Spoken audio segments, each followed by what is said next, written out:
engage when you consume the 1.5 hours. We are most obliged, Mr. Speaker, sir. Thank you. Senior Counsel Paul Mwite, if you're ready, you may usher in your witness.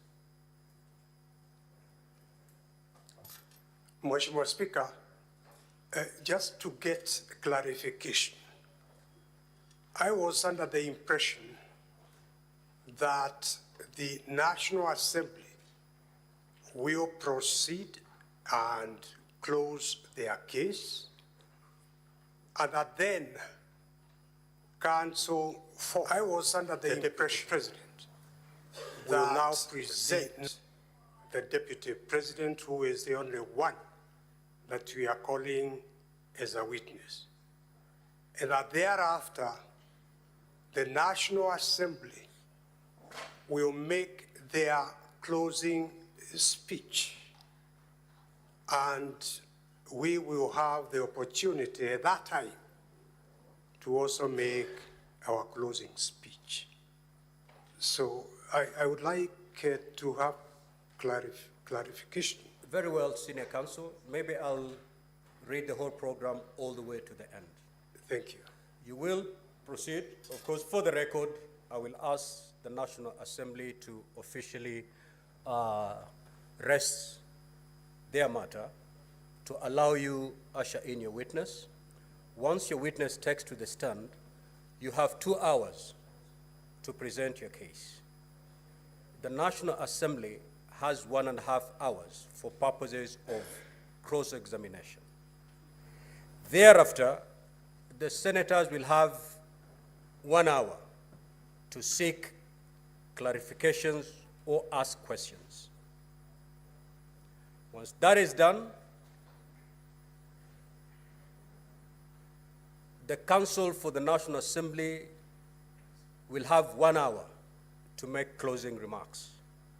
Likewise, the team of the Deputy President will be given 1 hour to make its closing remarks.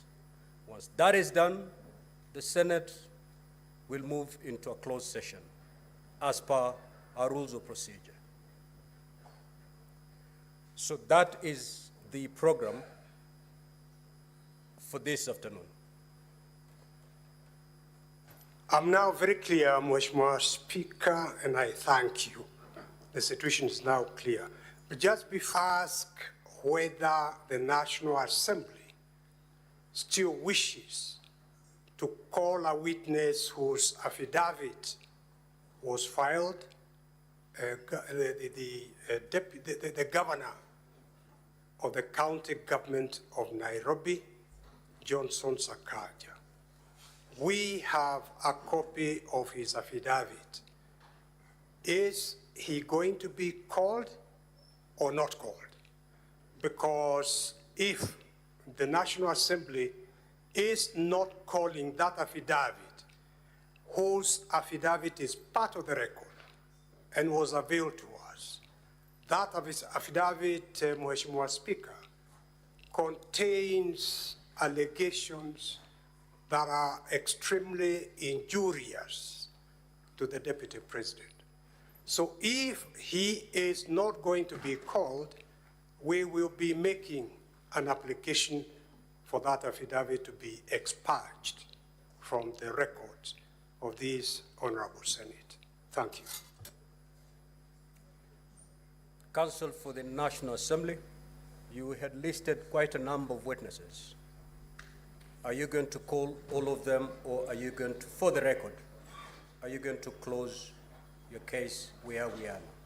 Mr. Speaker, sir, on behalf of the National Assembly, we shall close our case where we are. Mr. Speaker, sir, if you are with your permission, I could respond to the submissions by my learned senior, Mr. Paul Mwite. Please do.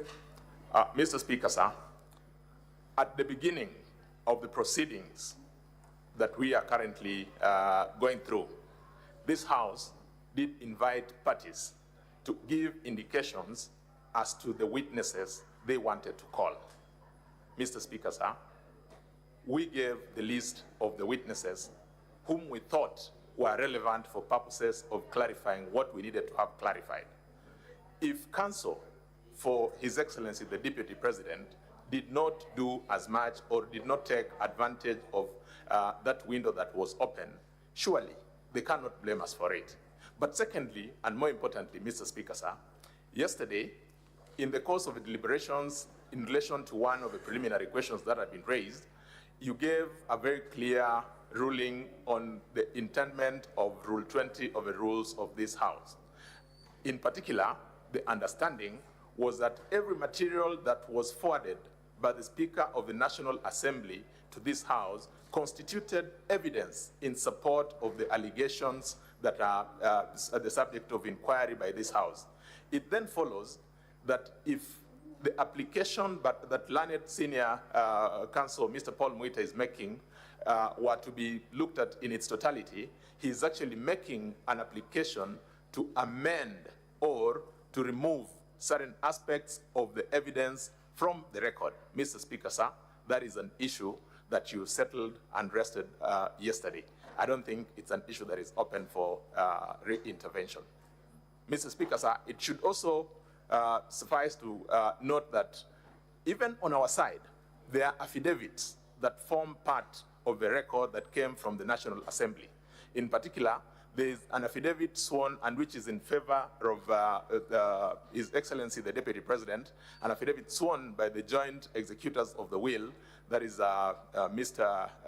Njoroge Rigeru, together with the other executors. It is part of this record. We have not made an application to have it expand.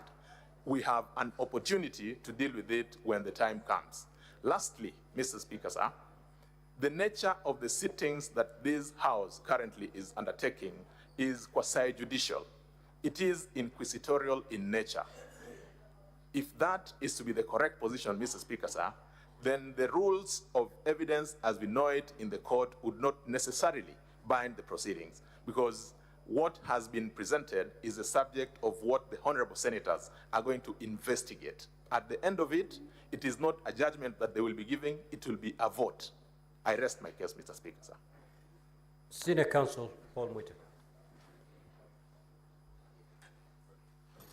Mheshimiwa Speaker, first and foremost, the affidavits that my colleague, my learned friend, referred to were sworn by the executors of the will of the late brother to the Deputy President. They were filed in the National Assembly, in the proceedings in the National Assemblies. They were never filed here as affidavits of witnesses that we proposed to call. With regard to the affidavit of Governor Sakaja Johnston, it was specifically filed in the Senate, an affidavit of a witness that they intended to call. That affidavit has material injurious to the Deputy President. Mheshimiwa Speaker, we were looking forward to cross-examining Governor Sakaja so as to bring out the truth to assist this Honorable Senate to make a decision. If he is not being called, and in fairness to the Deputy Governor, all that we are asking is that affidavit be expunged, together with the affidavit of Peterson Jomo, who they are not calling now, and also the affidavit of Mercy Wajau, who is not being called. It is not fair to file affidavits containing information allegations injurious to the other party, then ask that those affidavits to remain as part of the record without calling them and availing them for cross-examination. Create a scrolling text within OBS and be able to use it for your Facebook Live, YouTube Live, or any other streaming platform that you may be using. We're gonna create, don't worry, we're gonna create. There's absolutely into it. no new material. All right, that was so presented after this the, is the you already material have was this sent to this house already from the created National for you Assembly. guys to just take a instance, look. the We're gonna affidavit create, by don't worry, His we're gonna create Excellency, everything from Johnson scratch, Sakaja, okay? is to So be let's go found ahead at volume 1 and of the documents actually that are create Counsel a for the new National Assembly. scrolling text. So this is what we're gonna get at the end, okay? So let's go ahead. Let me go ahead and close everything here. After the proceedings of the National Just go to Assembly, my regular or it Facebook forms part and page. parcel of the proceedings that came from the National Assembly. It forms part and parcel of the Perfect. proceedings that came from the National So let's Assembly. start In with particular, Mr. OBS. Speaker, Let's sir, create a all new those scene. affidavits form We're gonna what call constituted it part of what came scroll into through public participation. So text just hold it there so that we make progress. number 2 source, Counsel, which is gonna be, you have indicated and that, let's the go ahead affidavit and add by one source, Honorable which is Governor gonna of be Nairobi usually did not this will form be part your of live the camera, document okay? So if that like me emanated talking from the National will be some Now, text the scrolling position here, as held by but because I'm not using this camera Council as of a the live National camera Assembly connected is to to the my contrary. OBS, These are I'm things gonna we can settle. pretend Mheshimiwa, Did it form- I'm gonna did it pretend come with a bundle that of documents from the this National Assembly, camera or here, it was so let's filed create after the a Senate source which was is a seized media source. of those So I'm gonna add a clip of me Mheshimiwa talking, Speaker, okay? I have been corrected So by my let's go colleagues. add a second source. affidavits Okay, so that's me where talking. the affidavit by So let's go Governor to Johnson Facebook now Sakaja was actually part and of go the to public creatives participation. to So it was part be anything. of the record of the Yeah, national. that So now, Yes, let's yes. move to the two. lower Let's thirds, move to the two. logos, and Now, all that kind of have a stuff. seat, Senior Counsel. Counsel for the National Assembly. Yes, Mr. Speaker, sir. Yeah, respond to the two more affidavits, because the contention from the Council of the Deputy President is that they were filed after the record was received from the National Assembly by the Senate.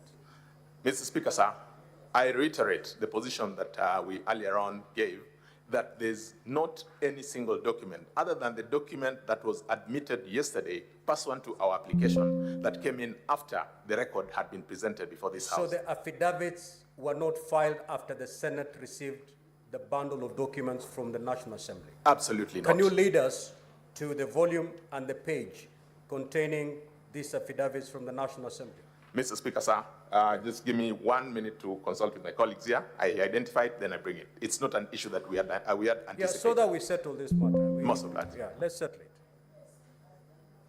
It is not, Mheshimiwa Speaker, it's only the affidavit of Peterson Jomo that was filed in the Senate. It did not form any part Very well, of the Senior National Counsel. Assembly. So then let's settle that one and we make progress. We need not argue on this matter. Mr. Speaker, sir, I think what happened is that we skipped the opportunity to identify the documents from both sides of what had been filed. The documents that we filed yesterday has a volume 8. That is the document that contains the affidavit of Peterson Jomo.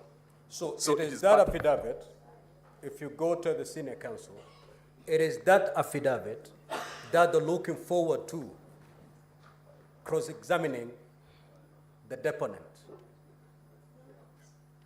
Now that you've closed your case, the argument from the Council of the Deputy President is, how then are we going to test the truth of those averments?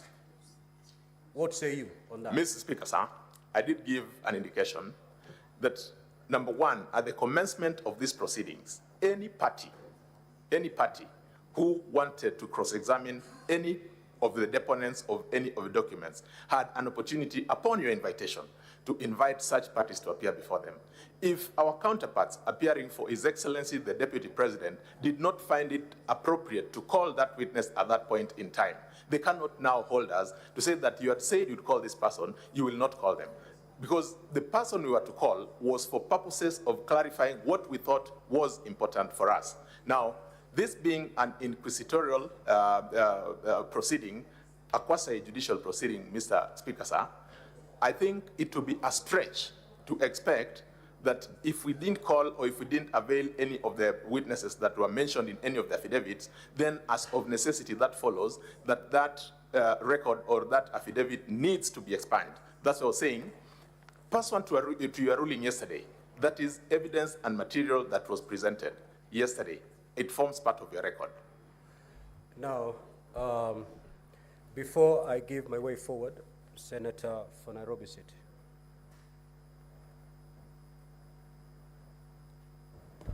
Honorable Speaker, the counsel that are appearing in this case are people that I hold in extremely high regard.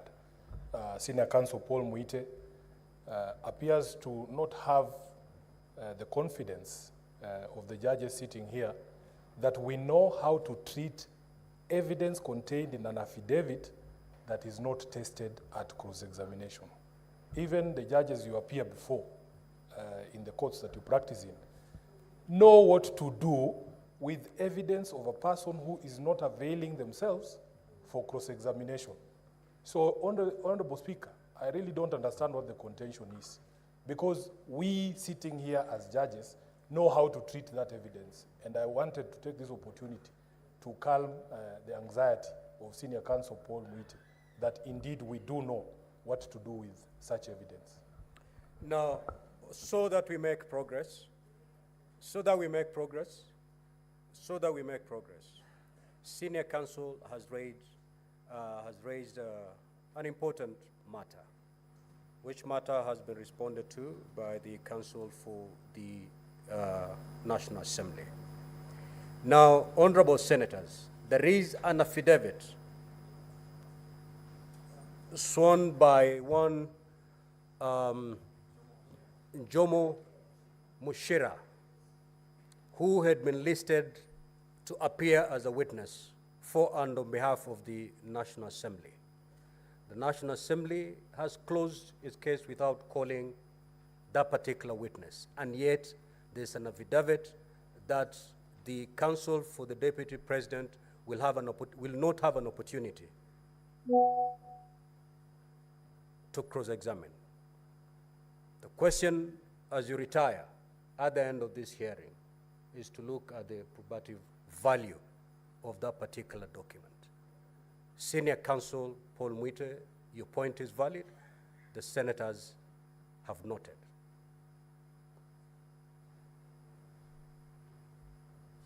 Because this is an important, very important institution with a judicial function, court of record, permit me to put on record that there is a slight distinction between counsel and the client.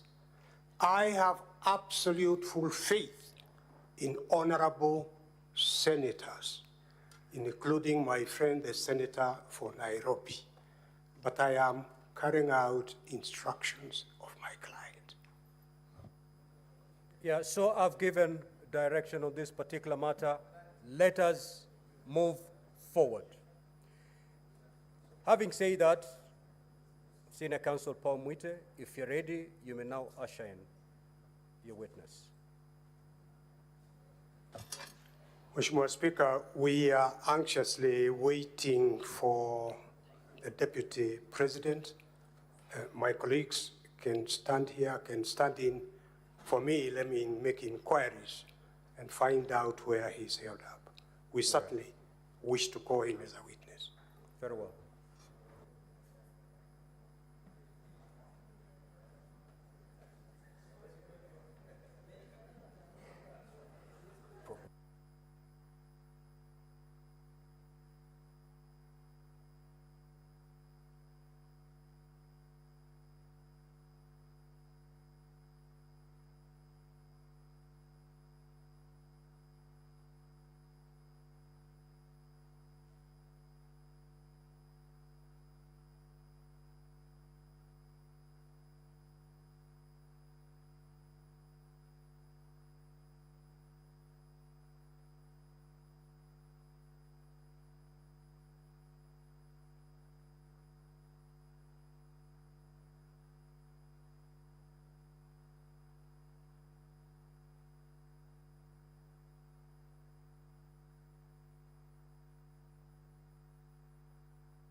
Wanaitwa wazee wa Lingala.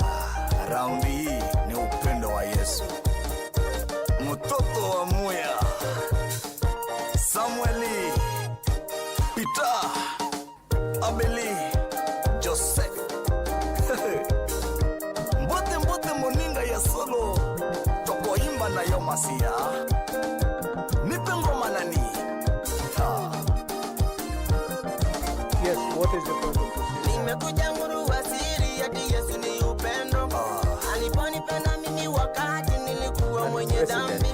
Akanisafisha kwa damu yake nikapendeza kwa Mungu. Nimekuja nguru wasiri ati Yesu ni upendo. Aliponipenda mimi wakati that you're temporarily, for a specific time, suspending the proceedings. You have not done this, and we are seated in the chamber. The mess is in place. I do not know whether we want this to be the new standard, Mr. Speaker. Could you guide us?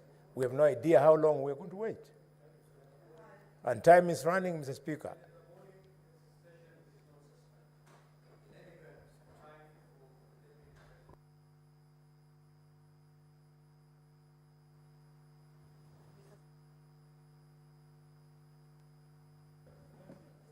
Honorable Senators, at the rise of the House at 1:15, I made it clear that upon resumption, the Deputy President was going to take the stand. We came in here, I communicated the program for the afternoon, and I said we're going to execute it with military precision, owing to the fact that we need to conclude business today. Senior Counsel Paul Mwite indicated that he cannot get hold of his client. That is not the concern of this House. So time is running.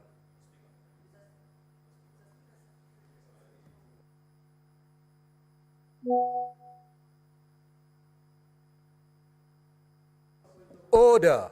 Order, honorable senators. Order. The floor is available to the Deputy President and no other senator or no other enemy.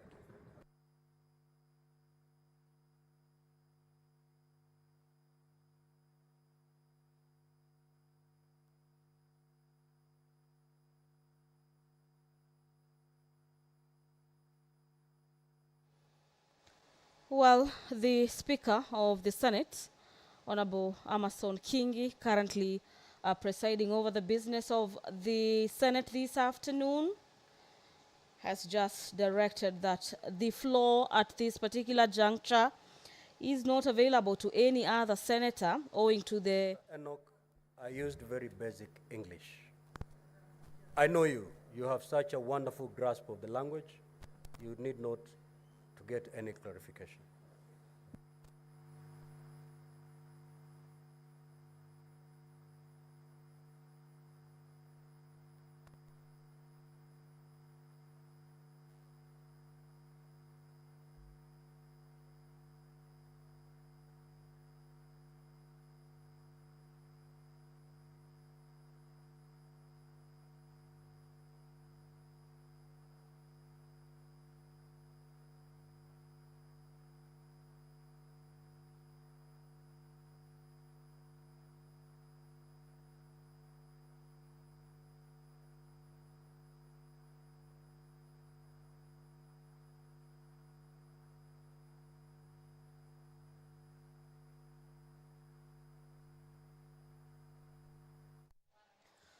It is exactly 15:04 p.m.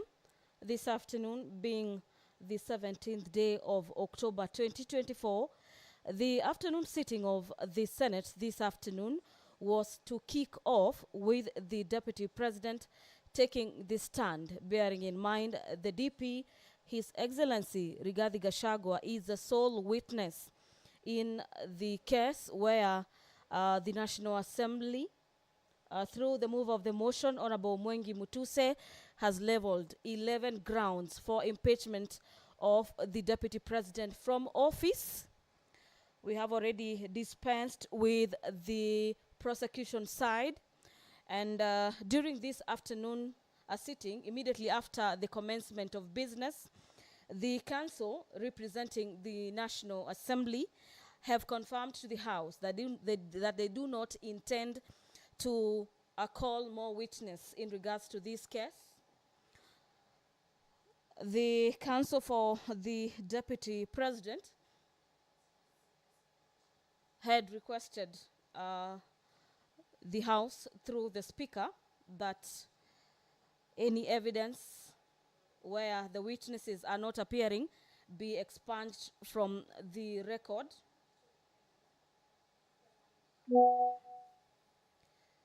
It is a moment of waiting at the Senate this afternoon as the House awaits the arrival of the Deputy President Rigathi Gachagua, who is set to take this stand at the Senate this afternoon and prosecute his case through himself as well as his defense, and convince senators why the 11 grounds listed for impeachment should be quashed by the House.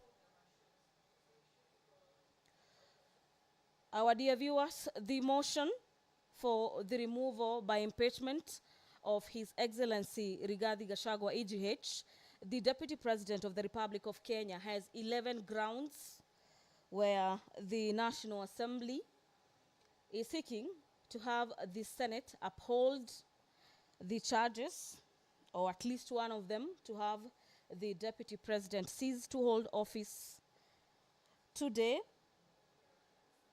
The mover of this motion, Honorable Mwengi Mutuse, who also serves as Kibwezi West lawmaker,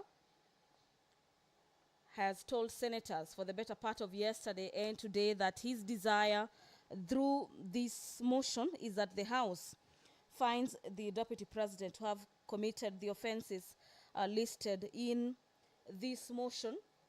And this afternoon, the defense of the Deputy President, led by Senior Counsel Lawyer Paul Muite, will be seeking to water down those charges by the evidence that they will be presenting before the Senate this afternoon. And to just take you through probably some of the charges that the Deputy President will be seeking to counter this afternoon is charge number 1 on the gross violation of the Constitution and any other law. This is pursuant to Articles 150, subsection 1BI of the Constitution.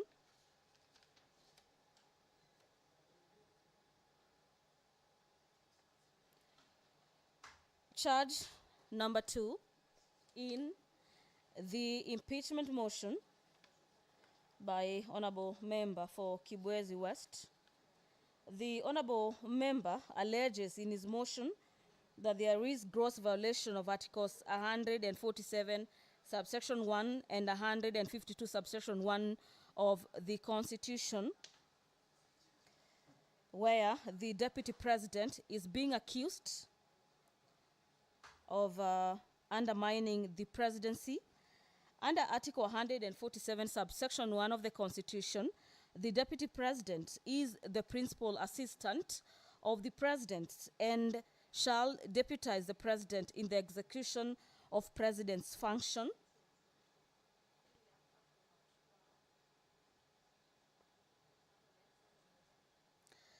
In this motion, the Honorable Deputy President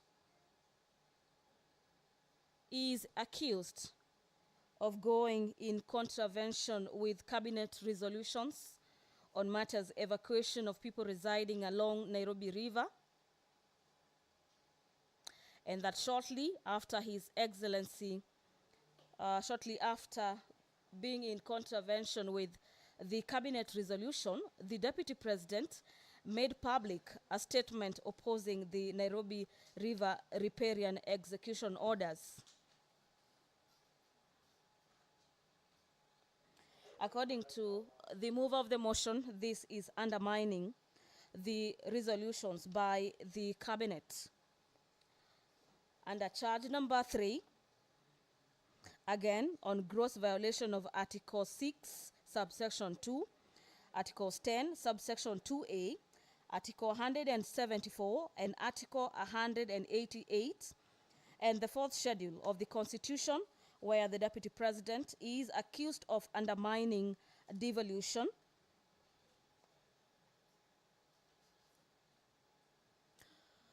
The mover of the motion, in his motion, states that on the 20th of September 2024, His Excellency Rigathi Gachagua, recklessly and mindful of the high calling and dignified status of the office of the Deputy President, unlawfully interfered with the running of the Nairobi County government by holding a public rally in which he incited citizens against lawful directives by the Nairobi City County government on the planning and relocation of markets. This is just some of the grounds listed, or some of the annexes under charge number 3, where the Deputy President is set to defend himself on these charges, among others. Senior Counsel Paul Mwita, your time started running.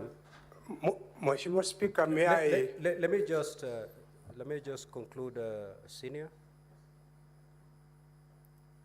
Your time started running at the time I requested you to usher in your witness. You indicated that you're getting hold of your witness. We'll give you all the time you need to get hold of your witness, but to let you know that the clock is running, and it's running on your client. You can take all the time, but his time is running out. After 2 hours, he's not appeared, the chair will make a ruling pursuant to the rules of procedure.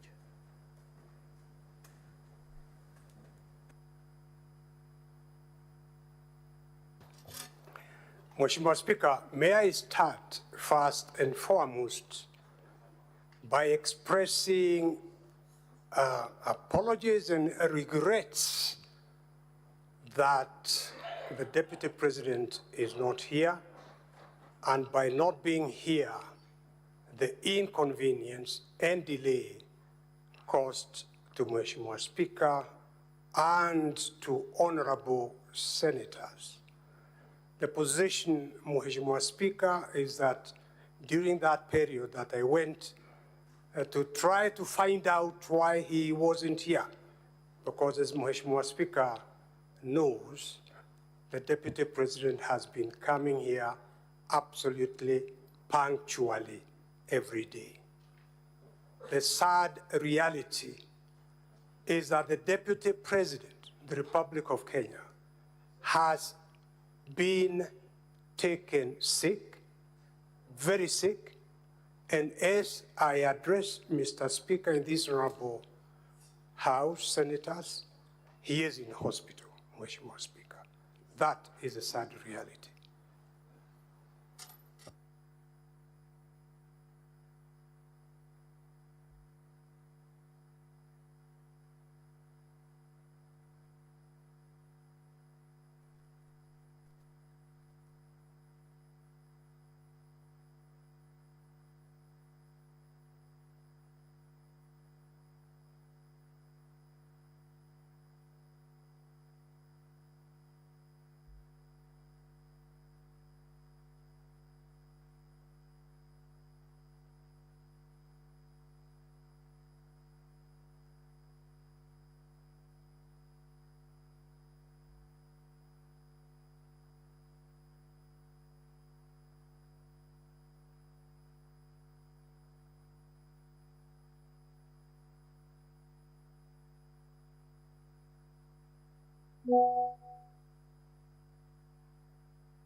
Order, honorable senators.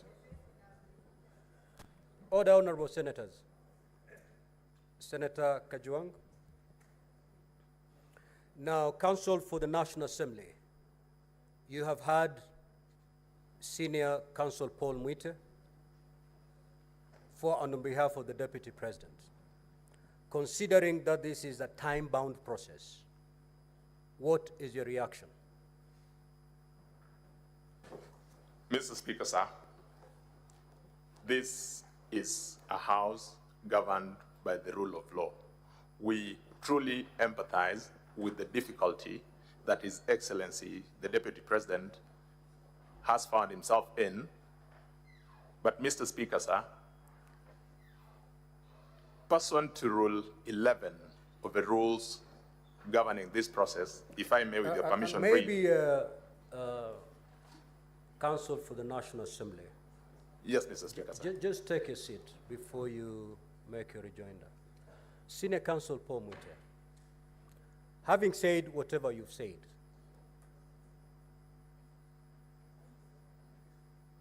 what is your proposed way forward so that a reaction can be put from the National Assembly? Are you telling us we wait until your client gets here? What is your proposed way forward?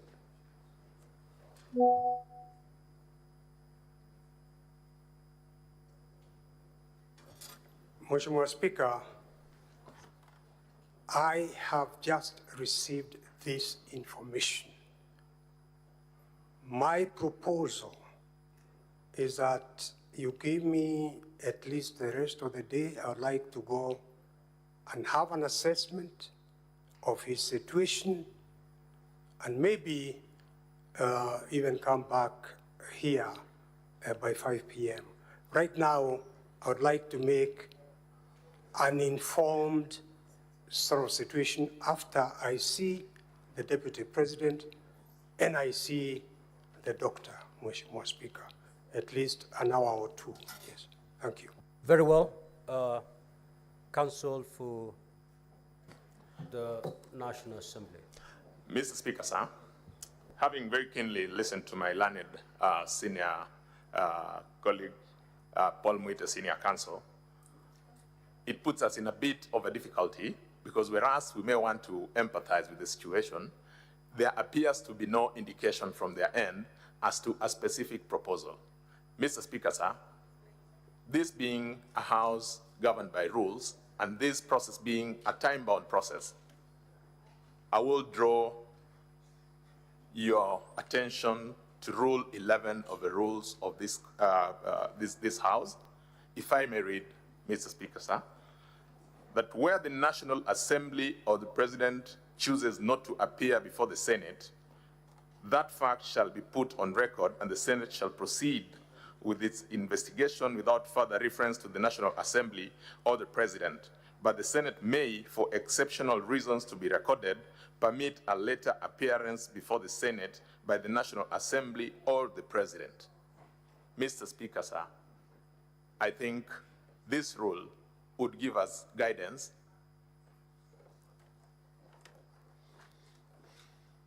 we may proceed. If it becomes necessary, then any additional material may then be availed. This is a time-bound constitutional process, Mr. Speaker, sir. I'm most obliged. Let me pick the wisdom of my wonderful senators before I make my decision on the way forward. Now, I understand that all of you are wise men and women. Speaker, can I just say a word? Yes. I've heard what Senior Counsel Paul Mwite has said. And, Mr. Speaker, you have made it quite clear that these proceedings are time-bound. It's not so much about the situation in which His Excellency the Vice President finds himself. It's about the Senate complying with the provisions of the Constitution. That within that time frame, you must make a decision. reading the standing orders that my learned friend, Mr. Rick Gumbo, has referred to, it would be useful to this House if Senior Counsel Paul Mwite could probably give us a way forward in terms of the time limitation that the Senate has. I'm saying this because we don't want somebody to say that the Deputy President was not given an opportunity to be heard. I think the Senate will want him to be heard. But knowing the time limitation, what suggestions does the Senior Counsel have to ensure that we keep within the time parameters? At the same time, the Deputy President is given his space to defend himself. So we have two sides. We have the minority side and the majority side. I will only allow the two leaders to speak. If you need to consult in the next 1 minute,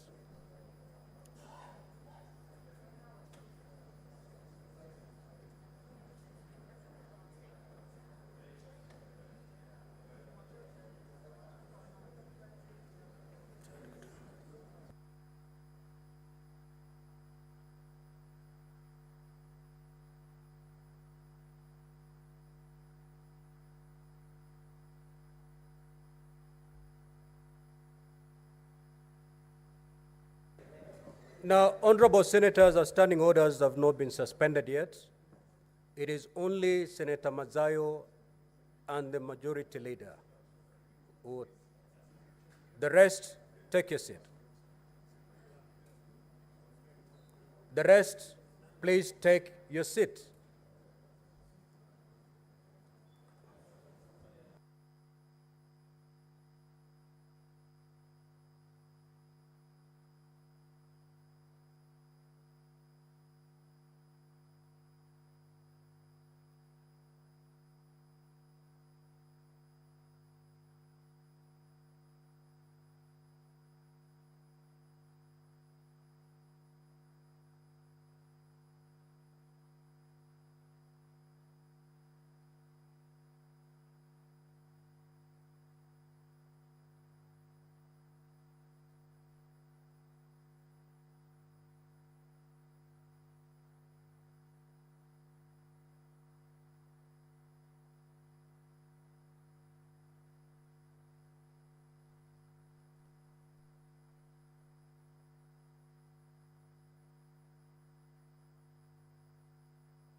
Order, honorable senators.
Order, honorable senators. Senator Sigei, please take your seat.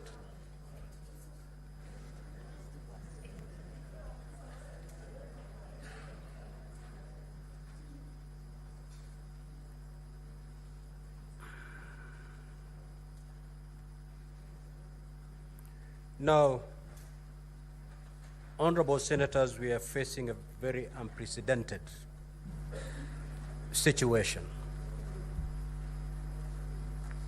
At the rise of this House at 1:15, I indicated that upon resumption, we were going to hear the Deputy President.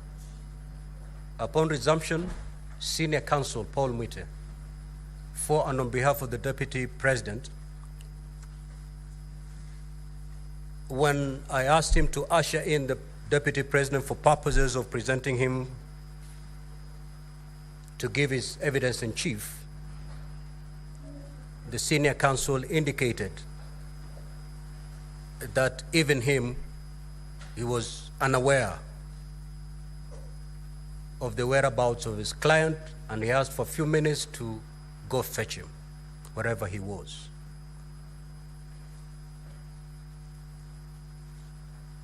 After a few minutes, Senior Counsel Paul Mwite came back to the chamber and indicated that he had gotten information which he was yet to verify, that his client had fallen sick, and indicated that he needed time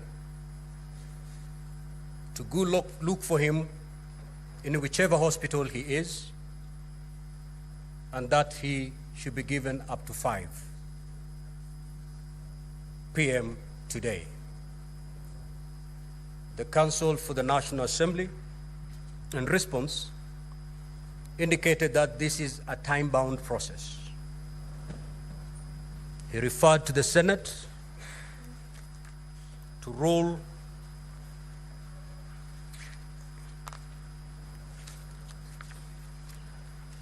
11 of our Rules of Procedure,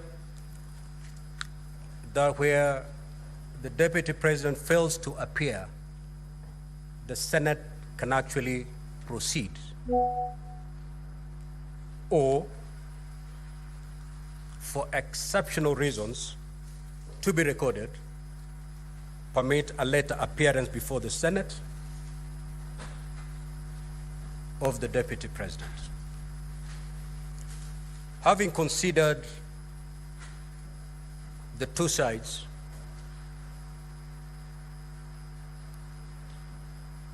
my directions are as follows: that we will suspend this sitting and resume at exactly 5.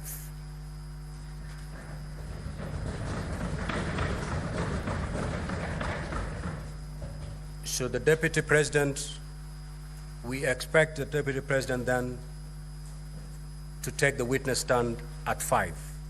This is a time-bound process, unfortunately. It is so ordered.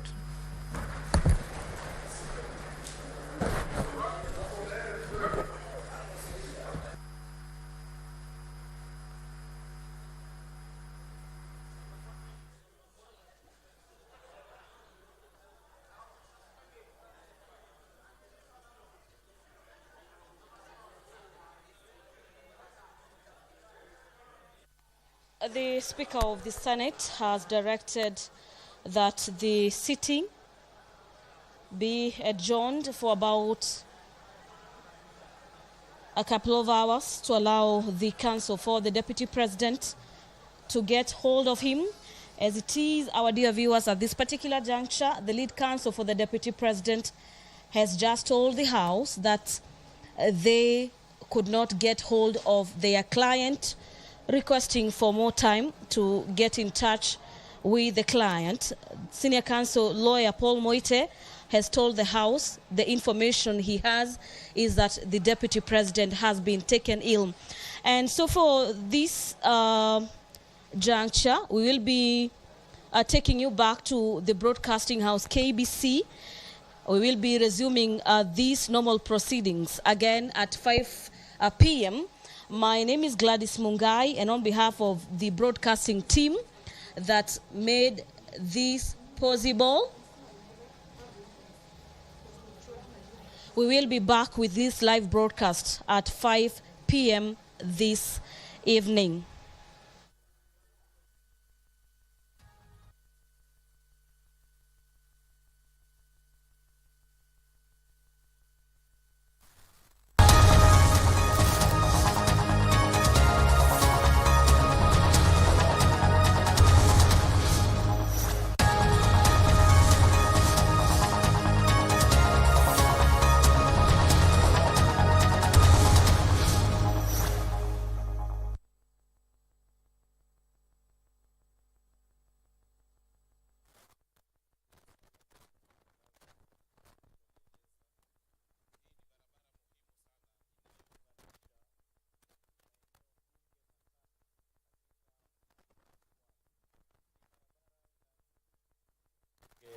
La Msambweni ambalo mimi naliwakilisha hapa, ikipitia eneo bunge la Matuga, eneo bunge Mheshimiwa Tandaza nalo liunganisha hapa, ikifika eneo bunge la Lungalunga. Hii barabara Mheshimiwa Speaker, ni kama imesahauliwa na hili shirika letu la Kenha. Barabara hii kama tunavyojua, miundo mbinu ndio uti wa mgongo wa maendeleo yoyote. Na katika sehemu hizi ndio sehemu ambazo katika Kwale County tumezizingatia sana pakubwa katika swala zima la ukulima. Huku watu wanafanya ukulima kama sehemu ya Shimba Hills. Hiyo ndio sehemu ambayo ukuzaji wa machungwa yanakuzwa kwa hali ya wingi sana. Nikisema machungwa yale tunayotumia katika mkoa wa Pwani, 70% yanatoka katika mji wa Shimba Hills na barabara yake haipitiki.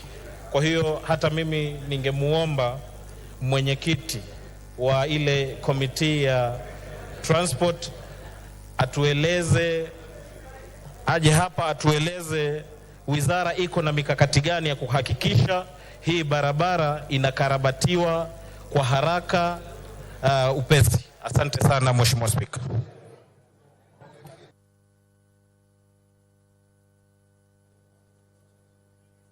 Zaire.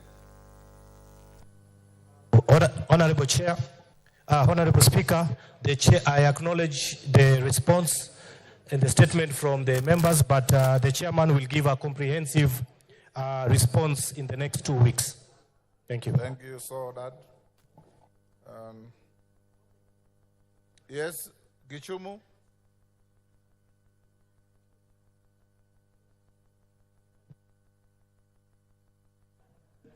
Honorable Speaker, thank you for the opportunity. Honorable Speaker, on the 2nd day of October 2024, I requested a statement from the Chairman, Committee of Agriculture, regarding the payment of tea bonus for Kemunye and Lumaita tea factories, which are situated within Geshogo constituency. And there was a commitment through the Vice Chair that this statement will be coming, will be responded to within 2 weeks, which lapsed yesterday. Honorable Speaker, this matter is of utmost urgency because the tea farmers from the 2 factories are still, have still boycotted plucking, and it is important that the matter be handled with a little bit of urgency so that I can be able to give feedback to the farmers that I represent in Geshogo. Thank you. Mutunga, you are supposed to respond to that. The last 2 weeks, I'm told. Honorable Speaker, the issue of tea has been countrywide, not in one area. Do you have the response? I do not have the response, but we are getting the response in a week's time, because we are also going out this week to even establish by ourselves what exactly caused the variance in pricing. Okay. Of the bonus. Yes. Thank you.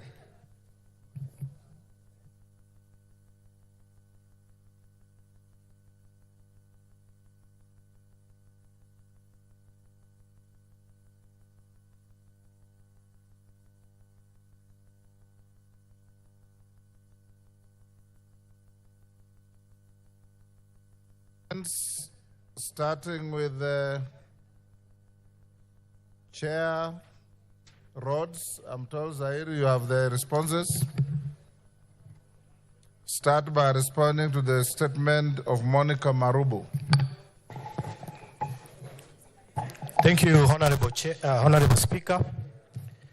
Honorable Speaker, on Thursday, 19th June 2024, the member for Lamu County, Honorable Monica Marubu, Member of Parliament, requested for a statement from the chairman of the Departmental Committee on Transport and Infrastructure regarding the status of compensation for fishermen in Lamu County. Honorable Speaker, in the statement, the Honorable Monica Marubu sought to establish, among other things, details of the fishermen set to receive compensation, including their areas of residence, fishing grounds, and state criteria used for the verification process.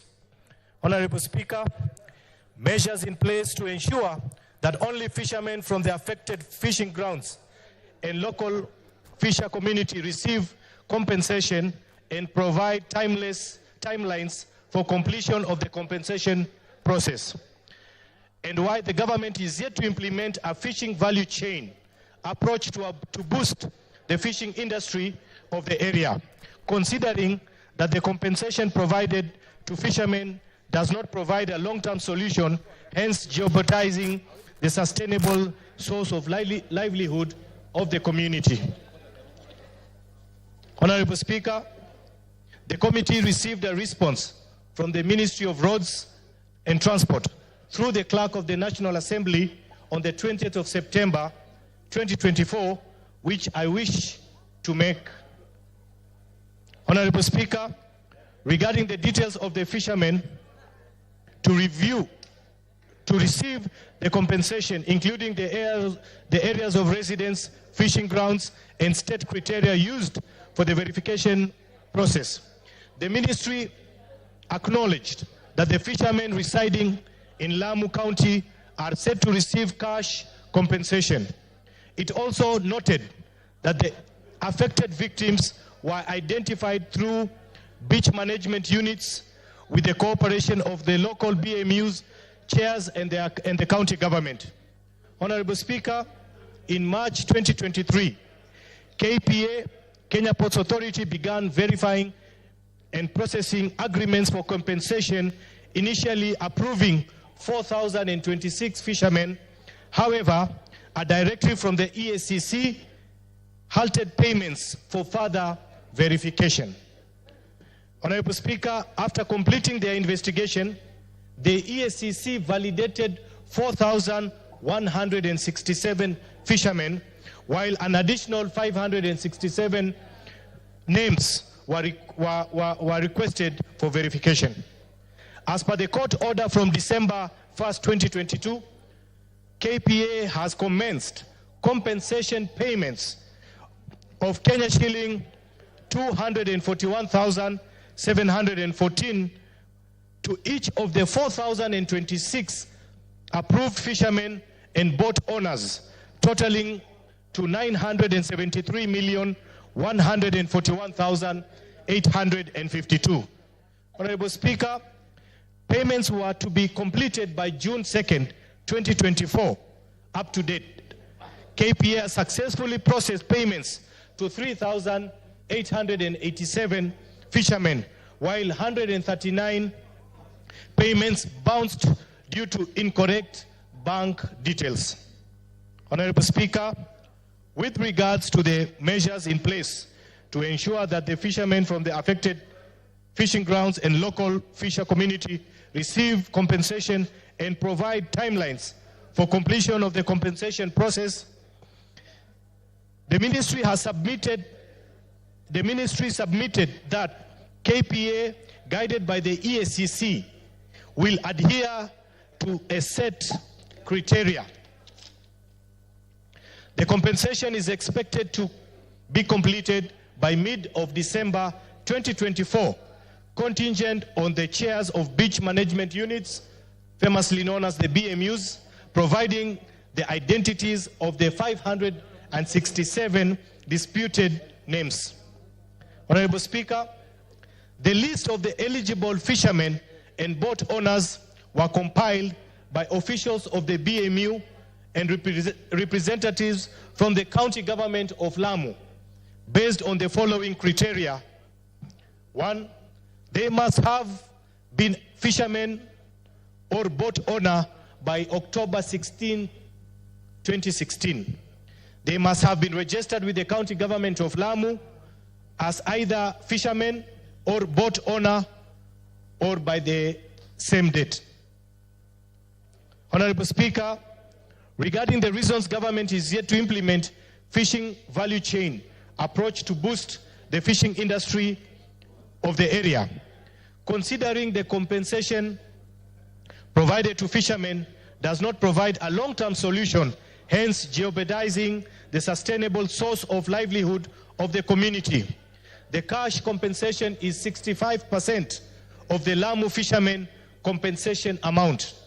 Honorable Speaker, the other 35% of the fund consists of 640 million set aside by the government for development of physical infrastructure and support services toward the fishing industry in the area. KPA is set to engage the Lamu stakeholders on the nature of equipment they will wish KPA to procure as part of the sustainability development. A task force, Honorable Speaker, that was formed in 2019 to follow up on the compensation and its modalities. Honorable Speaker, it is prudent to note, however, that due to passage of time and changing fishing dynamics in Lamu County, Honorable Speaker, there is need to have this report proposal validated in terms of the identity of the equipment and the equivalent specifications before the validation exercise. Honorable Speaker, the task force will be required to conduct consultative and stakeholder participation engagement activities in Lamu County. This is a process to be undertaken by the members of the task force before KPA and can move towards a procurement stage. Honorable Speaker, as I wind up, KPA has committed to facilitating the conclusion of the compensation process by engaging all the stakeholders involved. Honorable Speaker, the committee also assures the honorable member that it will follow up on this matter and has planned to engage the ministry on the same early in November. Honorable Speaker, I submit.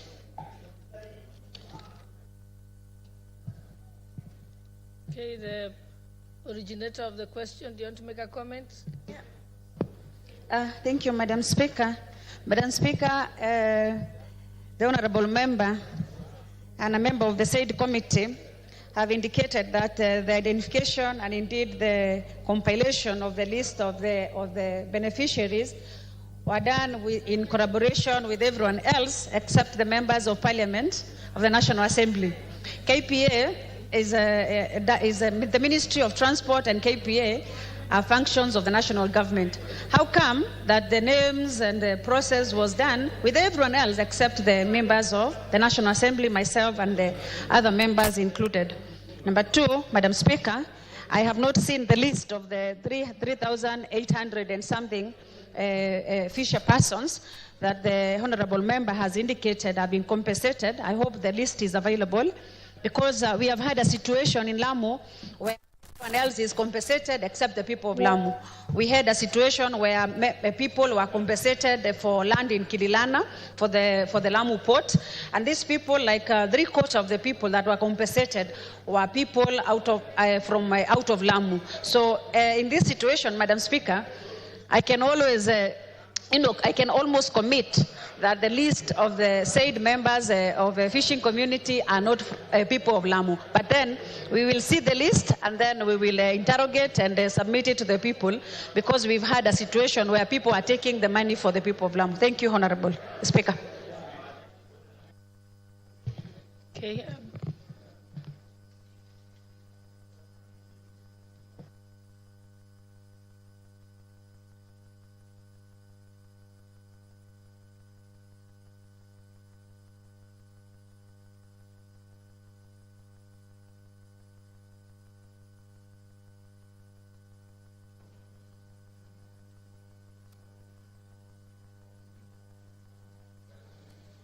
Honorable Speaker, I acknowledge the additional concerns raised by the Honorable Member.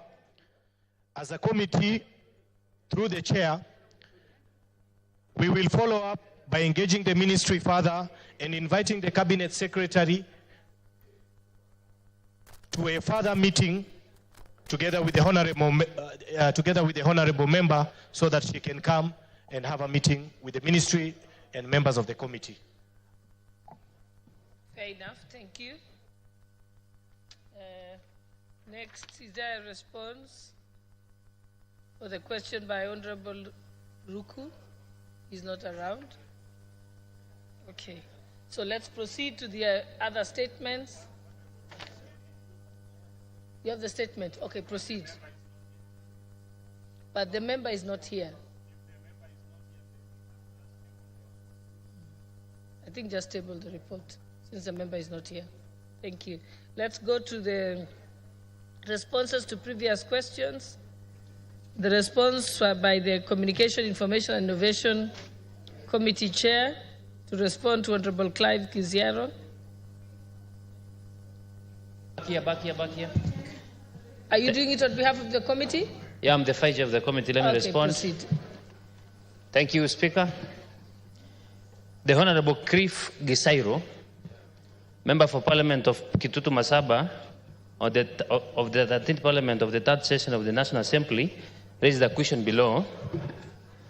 His question number 1 was, what's the status of implementation of the Kenya Digital Economy Acceleration Project since disbursement of funds by World Bank? And here is the response. Honorable Speaker, the KDEAP project was declared effective 2nd February 2024 following a legal opinion by the Attorney General. The government had its time met the 6 conditions of effectiveness of the project. The ministry obtained a budget allocation of 400 million Kenyan shillings in the supplementary budget to fiscal year 2023-2024 in the month of June 2024. The money was received in the designated account at the National Treasury on 27th June 2024. However, the disbursement of the project bank account under ICT Authority is yet to be completed. The current fiscal year 2024-2025 has a budget allocation of 2.8 billion granted, and the 18-month work plan has been approved by the World Bank. And the second question for Honorable Kisairo was, what regions benefited from implementation of the project so far? And here is the response. Honorable Speaker, the project implementation is starting this current financial year, and the terms of reference are under review in preparation for the rollout. Upon implementation, the project will benefit the whole country. Here, the third question. What are the expected gains for the project, for this project?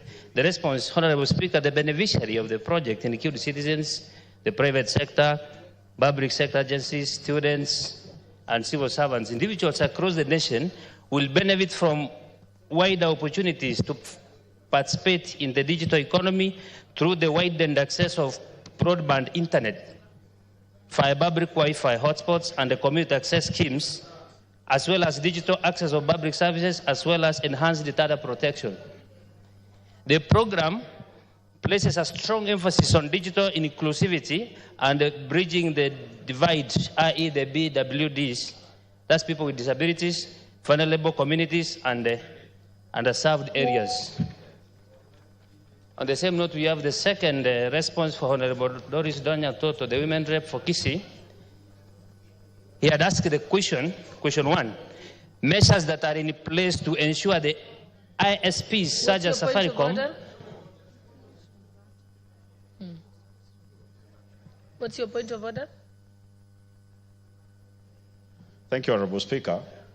He has responded to my statement. I think I was to be allowed to comment before he goes to the next statement he wants to respond to, which is not mine.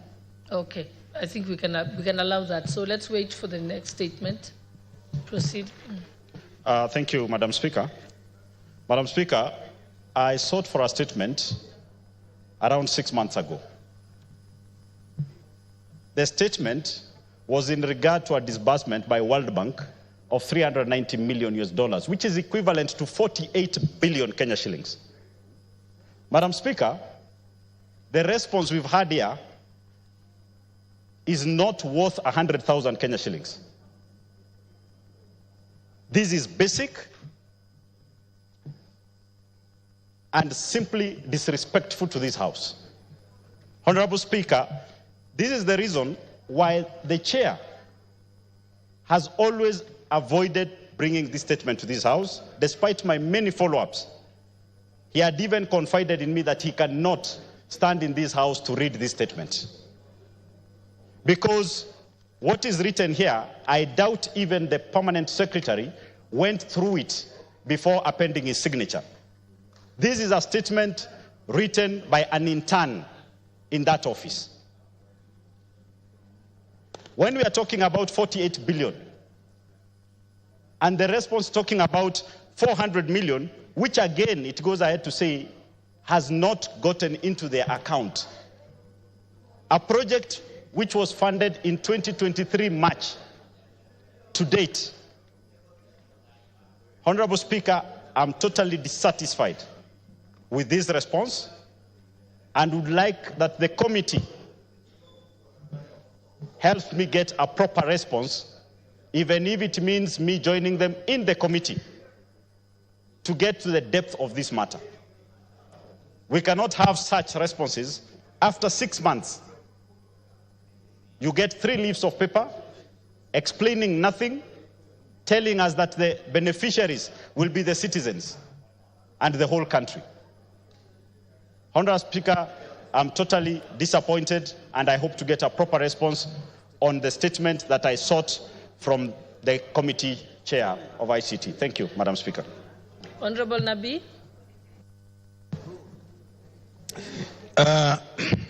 Madam Speaker, the Kenya Digital Economy Acceleration Project is a World Bank project that is supposed to help not just anyone, but the young people of this country, the disadvantaged people of this country. Madam Speaker, it disappoints me that we are talking about 48 billion shillings. This is money the World Bank has brought to this economy that is supposed to accelerate the economy. And we cannot finger out any single project anywhere in this country. They are hiding behind the word citizens. Can they identify which citizens are going to benefit in this project? Because citizens come from somewhere. The project is supposed to be domesticated somewhere. It is very disappointing. And Madam Speaker, I would like you to find this committee completely out of order, not giving us satisfactory answers. Okay, I think probably the committee can help the member if you summon the relevant state departments, and then Honorable Member for Kitutu Masaba can attend and get maybe final answers. I think that's a better way of dealing with it. Is that acceptable? That's accepted, Madam Speaker, but if they can give us timelines. It has taken 6 months to bring this. If we don't have timelines, we may end the 13th Parliament without a response. Yes, I think it can be within 2 weeks of after recess. I think 6 months is really out of order. Okay, thank you. Let's go to You can move to the next statement. Thank you, Madam Speaker. We'll do as guided by your office, and we'll invite a member. Together with the minister, we'll discuss it further. Now let's go to the second question, which was asked by Honorable Doris Donya, MP. Her first question was measures that are in place to ensure that ISPs such as Safaricom, Telecom, Airtel compensate their customers adequately during prolonged internet outages. Response number one, internet service providers fall under the application service provider license category implemented by the Communication Authority.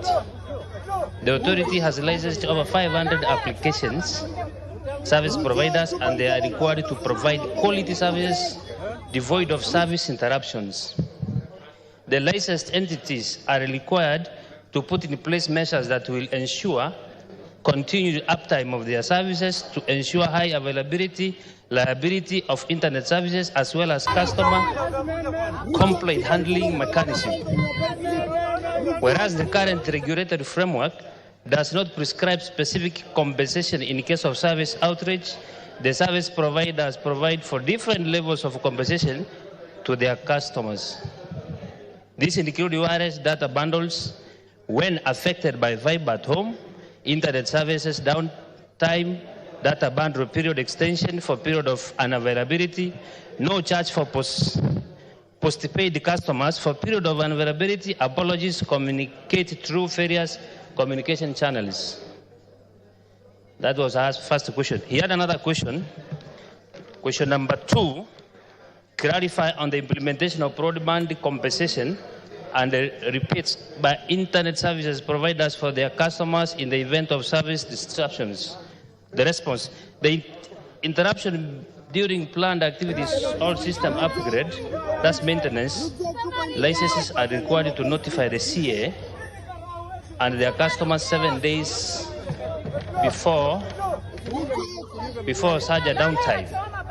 These activities are also expected to be carried out during lowest period of tariff volumes.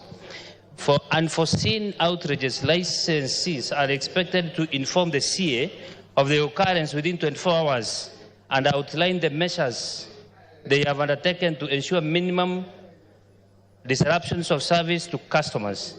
CA also handles customers' complaint on the case-by-case basis. He had another question, number three, where she was requesting outline the steps taken by the Minister of Information, Communication and the Digital Economy to enhance accountability in ISPs and protect the rights of customers, especially in the right of increasing dependence on internet services. And this is the response for the last question, a part of it. CA through establishment framework for assessment of quality of services, that's QoS, of telecommunication service systems that covers end-to-end QoS services, parameters for voice, SMS, and data. Currently, Safaricom, Airtel, and Telecom are assessed on an annual basis. The mobile network operators that fall to meet the minimum standard of 80% QoS performance is issued with a notice of violation. Failure to address may lead to penalties up to 0.4% of the mobile network annual turnover. The framework is currently under review in order to enhance accountability of the ISPs. Thank you, Madam Speaker.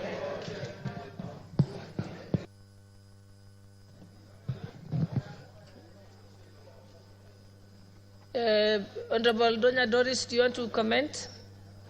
Thank you, Madam Speaker. My major question actually was during power shortages and when the Safaricom are doing their repairs, which they can do for 2 to 3 days, they don't compensate the customers with what they've lost. Yet, you subscribe every month. So for those 3 days, they've not paid the customers. How do they get compensated? During power outages, no one gets the bundles for compensation. He has not even indicated what I had asked, Mheshimiwa Alpha, they don't compensate. What you've been given to answer is null and void. That is Kamago's response. Do you have any response? Yes, because she's saying that you have not answered the actual question. Then what I can recommend, let's notify the honorable member with the affected department from the ministry, and we dig further about the issue. Time frame? Again, within 2 weeks, since it's from the same State Department. Within 2 weeks after we resume from recess. Thank you. Okay, I think we're done with the next order.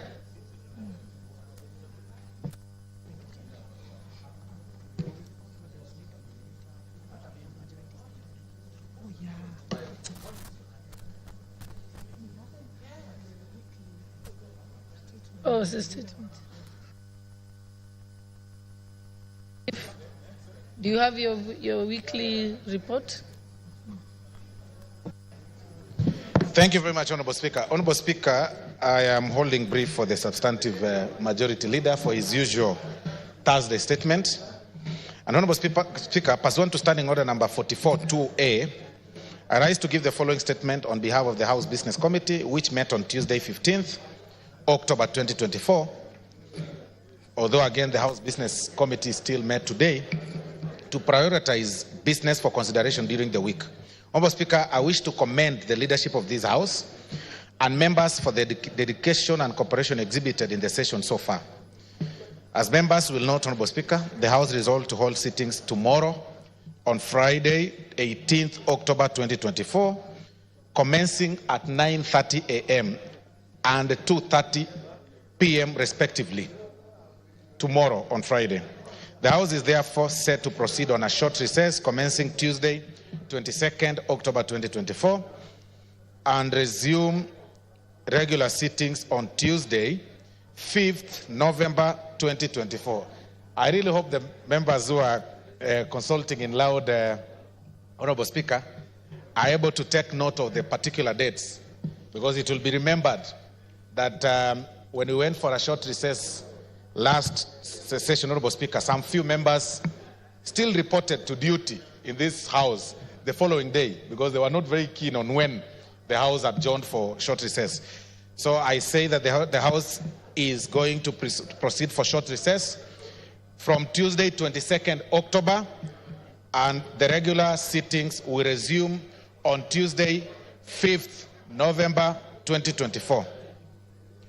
Honorable Speaker, with regards to the business schedule for tomorrow, Friday, 18th October 2024, the House is expected to consider the following private members' business and other priority business, some of which are listed in today's order paper.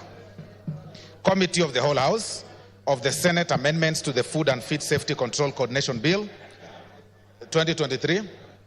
Second reading of the following bills, Honorable Speaker: the Higher Education Loans Board Amendment Bill 2022, the Parliamentary Pensions Bill 2023, the Public Finance Management Amendment Bill 2022, the Political Parties Amendment Bill 2022, the Parliamentary Pensions Amendment Bill 2022, the Parliamentary Powers and Privileges Amendment Bill, Senate Bill number 37 of 2023, the Environmental Management and Coordination Amendment Bill 2023, the Land Control Bill 2023, and the County Government's Revenue Raising Process Bill of 2023. Honorable Speaker, with regard to business schedule for Tuesday, 5th November 2024, the House is expected to continue second reading of the following bills, if not concluded. That is the Equalization Fund Administration Bill, Senate Bill number 14 of 2023, the Public Finance Management Amendment Bill 2022, and the Political Parties Amendment Bill 2022. Additionally, Honorable Speaker, debate will also be undertaken on the following motions, should they not be concluded today. That is the first report on the implementation status of the House resolutions of the committee, reports and public petitions passed by the House, report on the alleged unfair trade practices by foreign investors in Kenya, Second report on employment diversity audit in public institutions. Report of the extraordinary session of the 6th Pan-African Parliament. Consideration of reports on financial statement of the state corporations of Nyanza region. Third report on consideration of the audited accounts of specified state corporations. And consideration of session of paper number 5 of 2023 on the national policy on migration, on labor migration. Having said that, Honorable Speaker, in accordance with the provisions of Standing Order number 42A, 5 and 6, I wish to convey that the Cabinet Secretary for Roads and Transport is scheduled to appear before the House on the afternoon Wednesday, 6th of November, to respond to the following questions. Number one question, Honorable Speaker, is by private notice number 13 of 2024 by the member for Gatanga, the Honorable Wakili Edward Mureu, MP, regarding status of any negotiation for concession agreement between the government and the Adani Group regarding the management of Jomo Kenyatta International Airport. Honorable Speaker, question by private notice number 14, 2024 by the member for Embakasi West, the Honorable Mark Mwenje, regarding amount of money disbursed to KERA for financial year 2023 and 2024 as of September 2024 for Nandi County, Nandi City County, yes. Sorry, it should be Nairobi City County. My apologies. Nandi is not a county, Honorable Speaker. And the measures. Nandi is not a city. Sorry, it's a county, but it's not a city. I realized there's a typo here. It's supposed to be Nairobi City County and not Nandi City County. Nandi is not a city. It is a county, but it's not a city. It is it's some village county. Sorry, it's a good county known for very good farming for tea and other matters. And the measures being taken to address the... What's your point of order, Honorable Meli? Madam Speaker, the majority whip is actually demeaning my county, the source of champions, the county renowned for tea, sugar, and all, and even the home county, almost where the nationalist Koitalel Samoei came from. So you should read his statement well and apologize to the people of Nandi County. My apologies, Honorable Meli. I really don't mean to undermine the great county of Nandi. What I meant is that it's a county that is found in the remote areas of this country and doing very well but it's not a city. And it does very well in athletics, farming, but the fact is it's in the remote areas of this country. But, Honorable Speaker, question number 167. Your point of order, Honorable Pukose. You know, Honorable Speaker, that the supports are the grandfathers of the Kalenjin community. And I would not want Honorable Asoro to get away with disparaging the Nandi County as a remote county. It's not fair, Honorable Asoro. I think that one you should be able to withdraw that statement. With all respect, Majority Whip.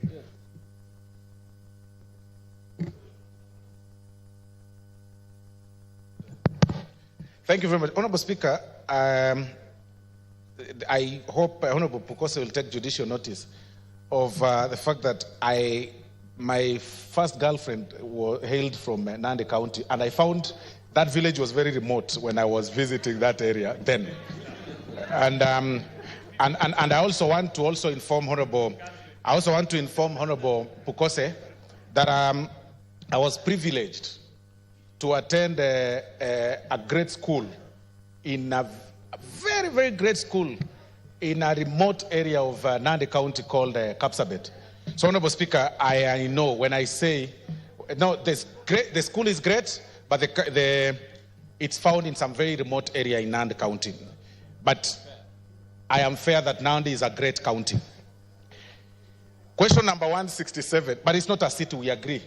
Question number 167, 2023, by the member for Baringo Central, the Honorable Joshua Kandie, regarding criteria used and applied by the Kenya Roads Board to determine the amount of funds allocated to each constituency. Question number 178 of 2023 by the member for Kinangop, the Honorable Gonzi Rai, regarding the issuance of demolition notices against the Makinon Road Trading Center, Bioli by the Kenya National Highway Authority, and also the question number 13 of 2024 by the member for Funyula, Honorable Dr. Ojiambo Oudo, MP, regarding the current status of Matayos, Ganjala, Nahasiko, Nangina Road that was rendered under the 10,000 kilometers low volume sealed road procured during the commencement of the financial year 2017-2018. There is also notice of question number 14 of 2024 by the member for Bahati, the Honorable Irene Joki, regarding the status report on the progress and expected timelines for completion of the Lanet Airport project. There is also question number 70 by the member for Malava, the Honorable Malulu Injendi, regarding the progress report of construction of Class AI Kakamega Kaburengi Road, whose construction commenced in October 2012. Number 78 of 2024 by the member for Luanda, the Honorable CPA Dick Maungu, regarding reasons for the delays by the contractor in upgrading of Maseno Kombeo Road to bitumen standard given the deplorable and impassable conditions of the 5.1 kilometer stretch from Maseno to Opasi to Luanda constituency. There is also question number 79 of 2024 by the member for Yata, or the Honorable Robert Basil, regarding reasons behind the significant delay in the completion of construction of the Matu Ekalakala Kiwindani Road to Kiasioni Road in Yata constituency. There is also question number 127, Honorable Speaker, of 2024, by the member for Laikipia North, the Honorable Sarah Korere, regarding reasons for delay in completion of construction works on Doldo Nanyuki Road in Laikipia North constituency. Question number 128, Honorable Speaker, by the member for the West Pokot County, the Honorable Rael Kasiwai, regarding the rationale behind the stalling of Baripelo to Marich Road project that expected date of commencement of the stall project.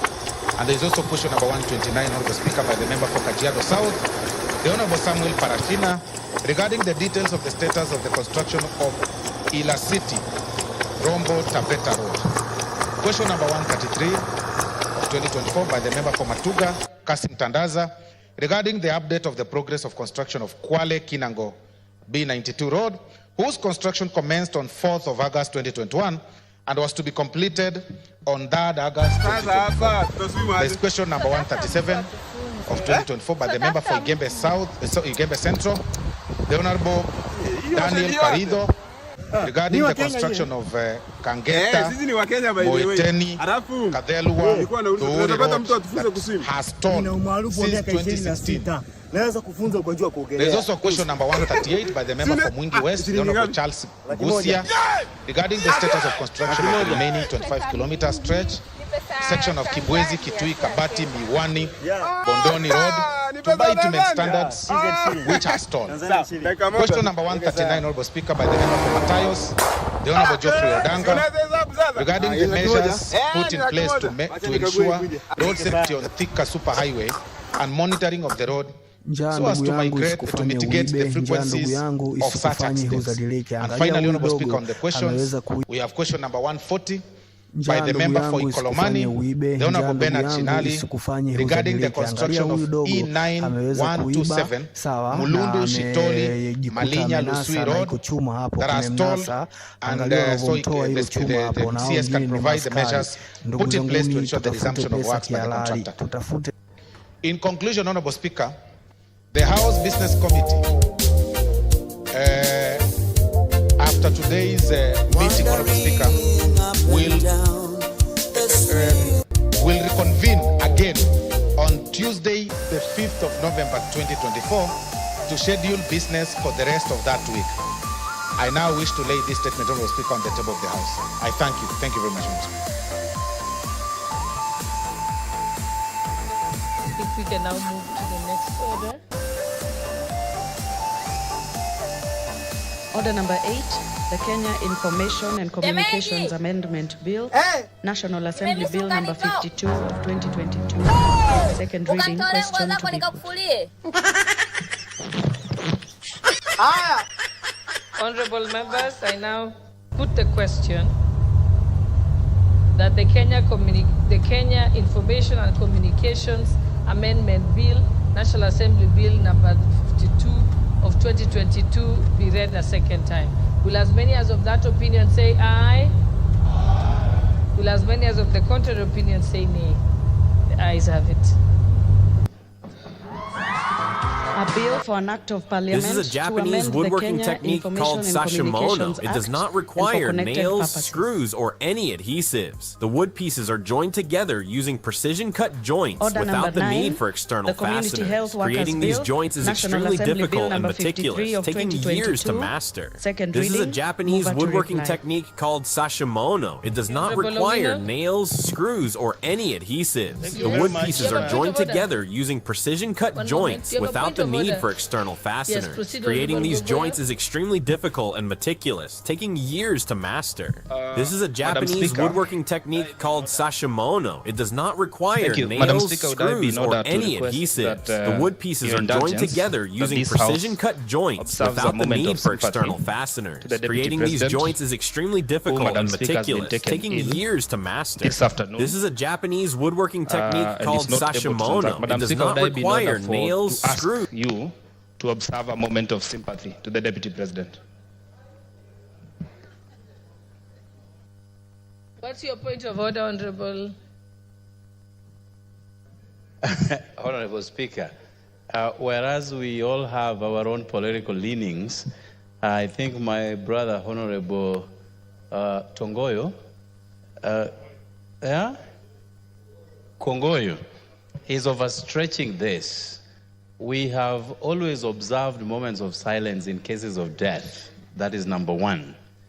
Number two, before us is no evidence that the Deputy President has been taken ill. There is absolutely no evidence. What we have heard is that the Senate is trying to trace their new client, the Deputy President, so that he can finish his side of witnessing of a case that emanated from this House, Honorable Speaker. So my brother is misplaced, and his thoughts are equally displaced, and this House has no latitude to entertain such kind of theatrics within the House. And I thank you, Madam Speaker.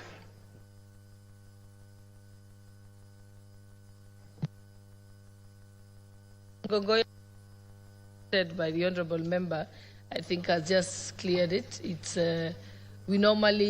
you would pay tribute usually, and then the Speaker will allow the members to rise for a minute for a moment of silence. In this case, that is not the case. So I think I want to grant your request.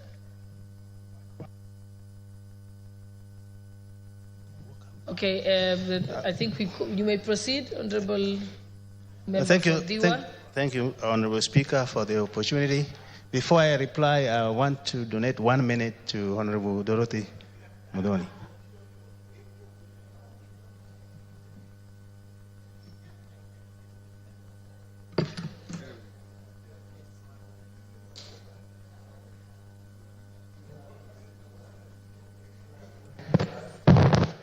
Thank you, Honorable Speaker.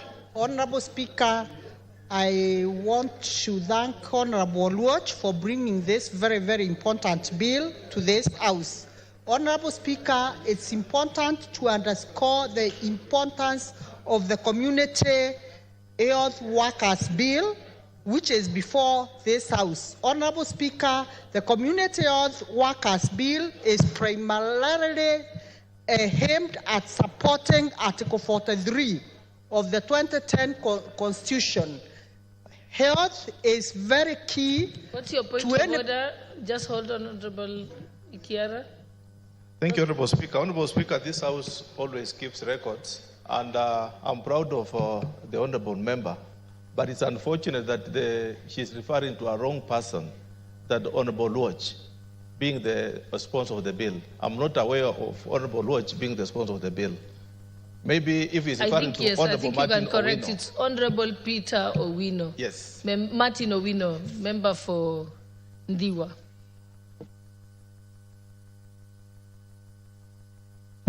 Thank you, Honorable Speaker. Honorable Speaker, I said Oluoch, but from the part of the country where I come from, Owino, Oluoch, Ondaga are all names for that community, and so I seek forgiveness, Honorable Owino, Martin Owino. Honorable Speaker, I wish to add my voice to this very, very important motion, and I want to state, Honorable Speaker, if we fast-track this bill, it will go a long way in helping our hospitals in managing various diseases. Honorable Speaker, the community health workers are the first and should be the first contact persons to identify various elements before patients go to seek treatment in hospitals. Honorable Speaker, these community health workers will be able to go to the villages and assist people in knowing who has what disease, Honorable Speaker. And it is very, very important to note that, Honorable Speaker, these health workers have been giving themselves at minimal cost. They are paid $2,500 at the moment, and if we can improve this kitty, Honorable Speaker, the government will stand advantaged, because we always say prevention is always better than cure. So, Honorable Martin, I want to thank you for this very important bill and say let's fast track. You may proceed, Honorable Owino. Thank you, Honorable Speaker. I want to thank the member for that support. Honorable Speaker, yesterday we had a very robust debate on this, and across the board, everybody found that community health workers is an integral part of health delivery system of this country. Honorable Speaker, reactionary medicine is not helping. That is, waiting for patients to get so ill and treat them is not improving the health of our people. That's why this bill, which wants to identify, train, register, and equip community health workers and regulate them, will help a long way in preventing diseases, but also in management of those diseases. Honorable Speaker, if this cadre is recognized and empowered the way the bill is saying, then we will have early detection of diseases.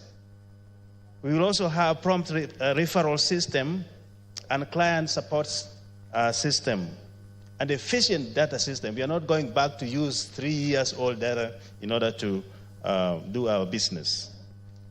Madam Speaker, there is what we call 3Ds. That really worsen the health of the people in this country. That is D number 1, delaying at home. D number 2, delay on the way, and D number 3, delay at the facility. These 3Ds, if we empower community health workers, they will be eliminated. And that will give good outcome of our health across the country. Madam Speaker, if the community health workers are empowered, trained, equipped, and regulated, there will be a reduction of disease burden in the community. They will also reduce death, as we have seen it, and disabilities. As Dr. Pukosi will testify, if you identify a diabetes condition early and advise the client to adjust the lifestyle, actually use a very little money other than we would have used in buying a dialysis machine, sessions. So it will cut the cost of care because of those early detections. Even consider the issues of cancers. Right now, people show with cancer conditions in stage 3 and 4.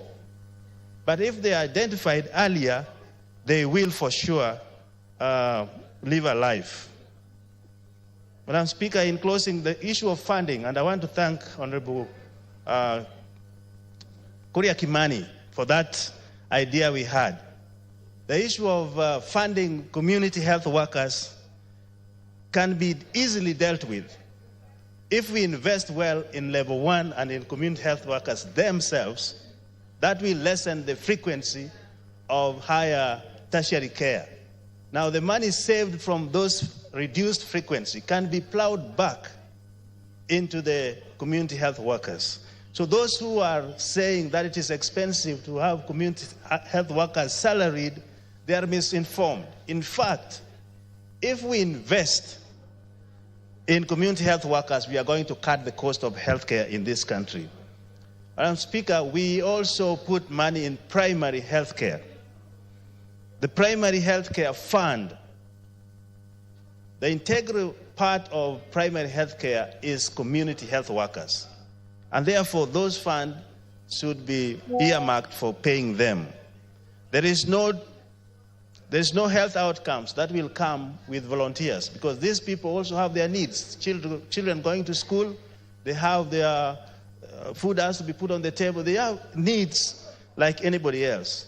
But more importantly, uniquely, these cards are placed in our community, and they relate to the people in the village.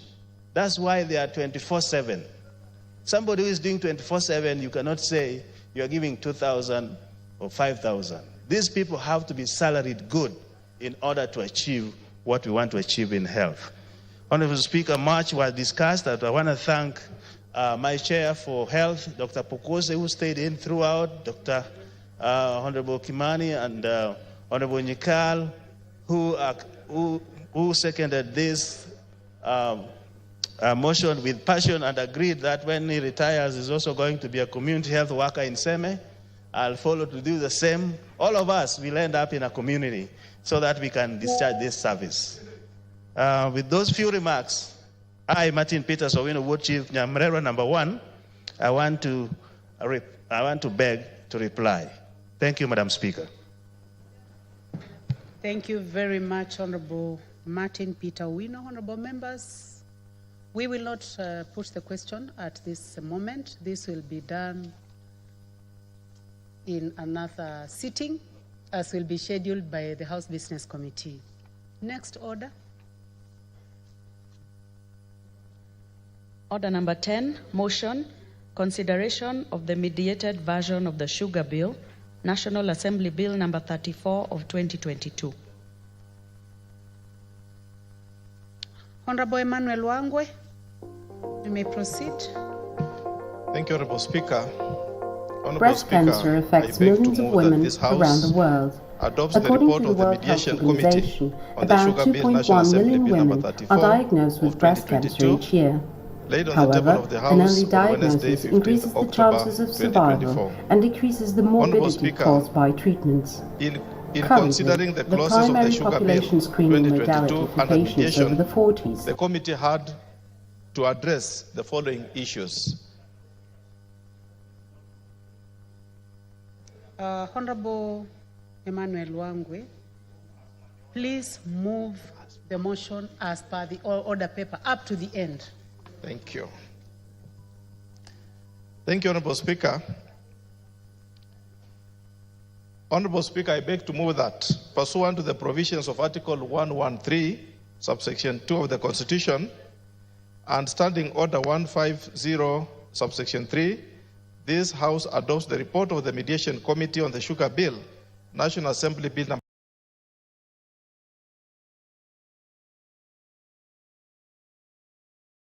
34 of 20.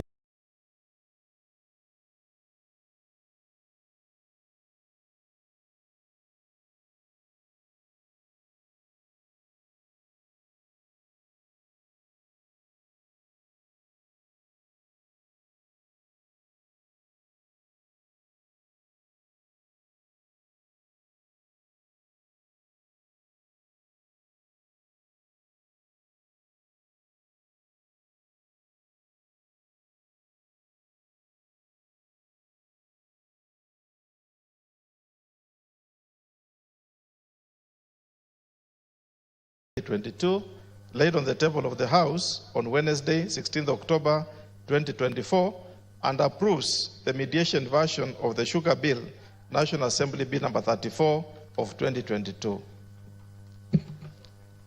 Honorable Speaker, in considering the clauses of the Sugar Bill 2022 under mediation, the committee had to address the following issues. 1, whether to go the zoning way as proposed by the Senate or the regional catchment area way as proposed by the National Assembly. 2, whether to increase the membership of the Kenya Sugar Board to 14 by adding a member from the least represented gender and a representative of persons living with disability and youth. 3, the nominating body for the representative of universities in the board of directors of the Sugar Research Institute. 4, the institution that will be in charge of the percentage of sugar development levy allocated for infrastructure development and maintenance. 5, whether imported industrial sugar should be exempted from payment of sugar development levy. 6, whether growers should be represented in the board of directors of private milling companies. And 7, whether to adopt the sugarcane zones proposed by the Senate or sugarcane catchment areas proposed by the National Assembly. Honorable Speaker, the committee deliberated and resolved the above issues as follows. On 1, whether to go the zoning way as proposed by the Senate or the regional catchment areas way as proposed by the National Assembly, the committee resolved to adopt the National Assembly's position of putting in place regional catchment areas which will be important in cane management.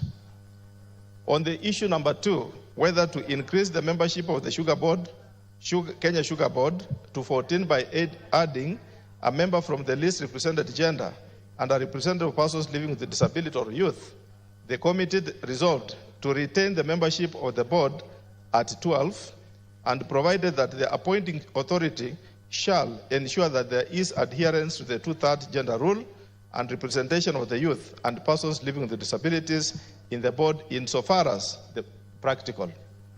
On item number 3, Honorable Speaker, the nominating body for the representative of universities in the board of directors of the Sugar Research Institute. Honorable Speaker, the committee observed that universities in Kenya do not have an apex body to nominate the representative. The responsibility to nominate a representative of universities to the board was therefore placed to the cabinet secretary, who will ensure that the nominee has knowledge and experience in agricultural research in the sugarcane field. Honorable Speaker, item number 4, the institution that will be in charge of the percentage of sugar development levy allocated for infrastructure development and maintenance. The committee resolved to have the 15% allocated for infrastructure development and maintenance managed by the Kenya Sugar Board and shared by the sugarcane producing regions on pro rata basis. This is because Clause 43 of the bill provides that audited accounts of the board shall be submitted to the National Assembly, Senate, hence Parliament will have the oversight use of the fund. On item number 5, Madam Honorable Speaker, on whether imported industrial sugar should be exempted from payment of sugar development levy. This proposal was rejected, Madam Speaker, by the committee on the basis that there was no justification to exempt imported industrial sugar from paying the sugar development levy, while all other imported sugars is subject to the levy.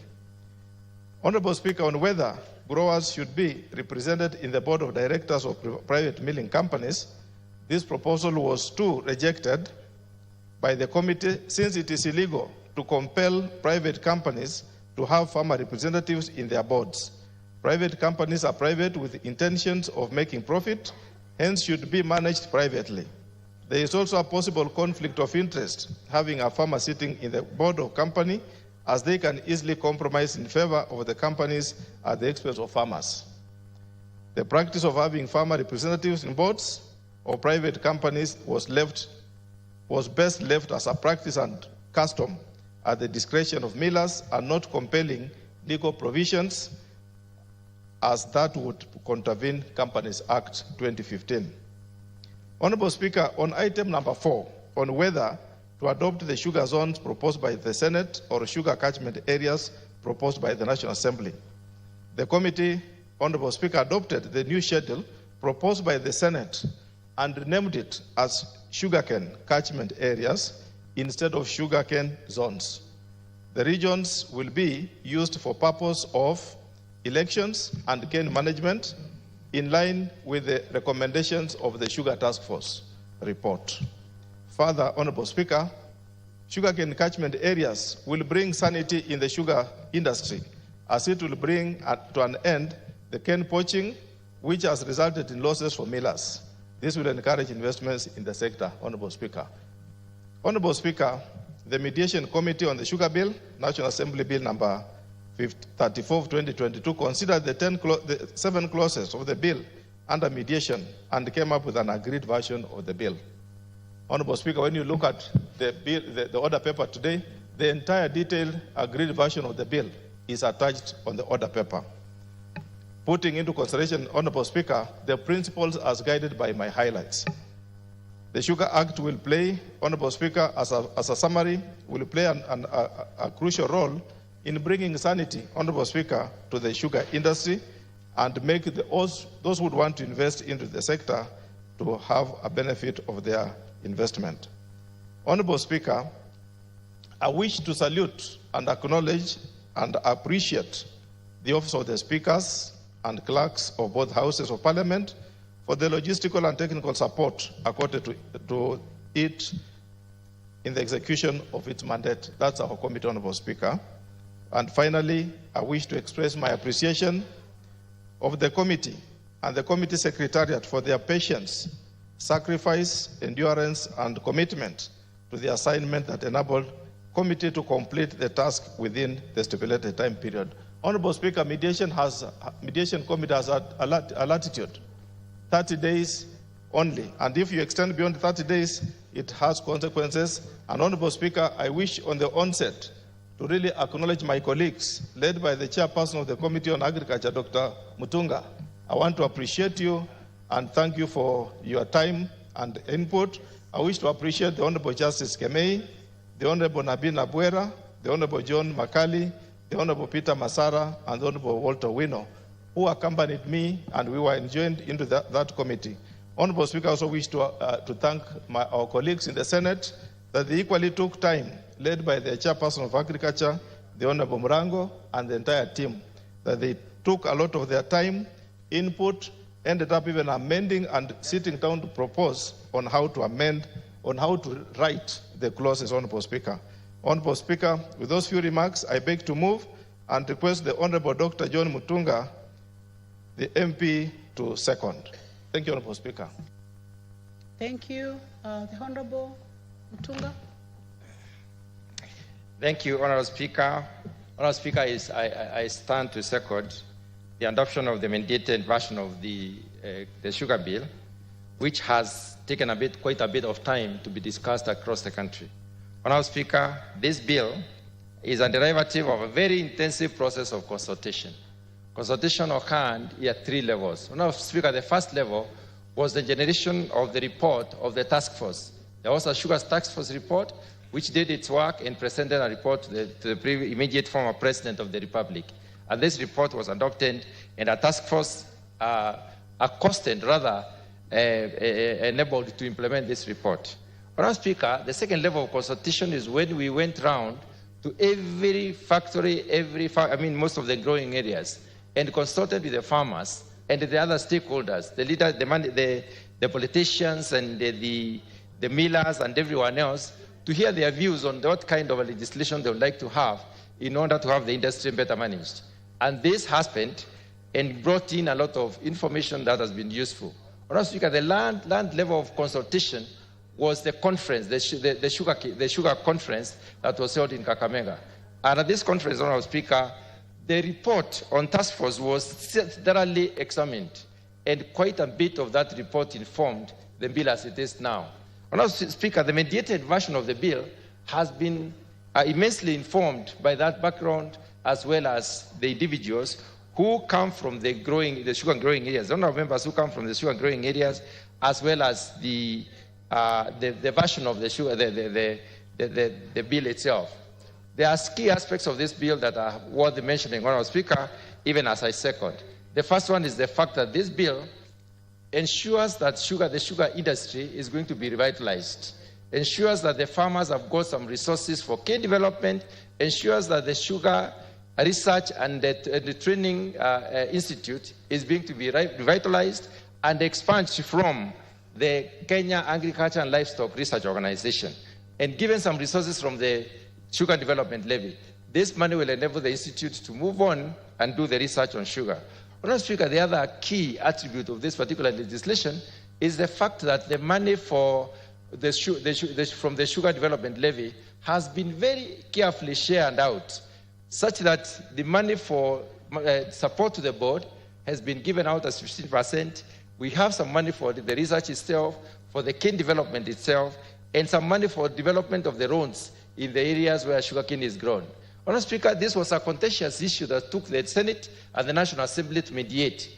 And the mediated version of this particular aspect is such that we agreed that this money is domiciled at the Kenya Sugar Board and utilized in the counties where sugarcane is being produced in a prorated manner based on the levels of contribution from the various localities or the various regions where sugar is produced, so that we may be able to attend to the key needs of infrastructural improvement. And we call it infrastructural specifically, Honorable Speaker, because we would like the roads to be done and the bridges to be done as well, because sometimes if we just leave it as road, some of the other infrastructures may not benefit. Honorable Speaker, the final thing I would like to say as I support is that this bill comes out to basically harness the entire industry. It's looking at the industry from the pre-production all the way to the table. It's looking at how we can curb importation of sugar, how we can produce enough sugar for this country and even sell in the region. It has taken all aspects into consideration, and therefore we believe we have mediated a very good legislation for this country. Honorable Speaker, I do second. Thank you very much, Chairman.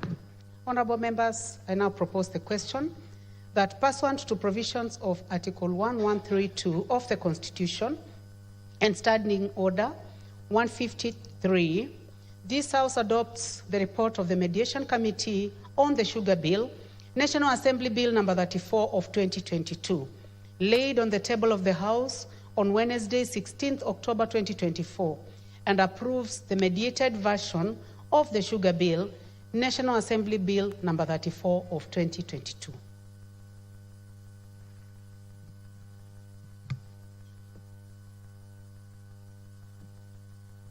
I'll give a few members. I'll start with the Honorable Onyango Oyo, member for Muhoroni. Thank you very much, Madam Speaker, for giving me the opportunity to share this very interesting development with my colleagues. As all of you are aware, my constituency is the heart and soul of sugarcane milling, growing and milling. And this development can either add a lot of value to my constituents or hurt them. I want to pay tribute to the committee in Parliament, because most of the issues we are canvassing here, we successfully canvassed them here and passed them, save for a few contentious issues that remained. I will talk about zoning, which is the elephant in the house. It is in the interest of farmers, the farmers I lead, that there is no zoning, because they grow sugarcane with their own efforts. And it is only imperative that when it comes to time of harvesting, they should be given freedom to sell to the best miller, who has the capacity to help them in harvesting, in transporting the cane to the mill and paying them in good time. We have had serious problems with certain millers who want to restrict. They want to restrict the farmers in my constituency. And they're capitalizing on the fact that the government millers are semi-dysfunctional. And they want to capitalize on the plight of the farmers because of dysfunctioning of the factories, and they offer themselves as the only people who have solution, and they want to restrict the farmers to supplying sugarcane to them. When they have no capacity, there's very little they do to help the farmers develop. They cannot do the roads. There is anything they're doing that adds value to the farmers. So this thing called zoning is something that my farmers really detest. I have seen the board and the committee, the mediation committee, has tried to deal with it, but there are lots of circumlocutions. My friend told me that a rose by a name is called a rose. I have seen a lot of circumlocution. We want this thing to be addressed very well so that farmers have something called sokohuru.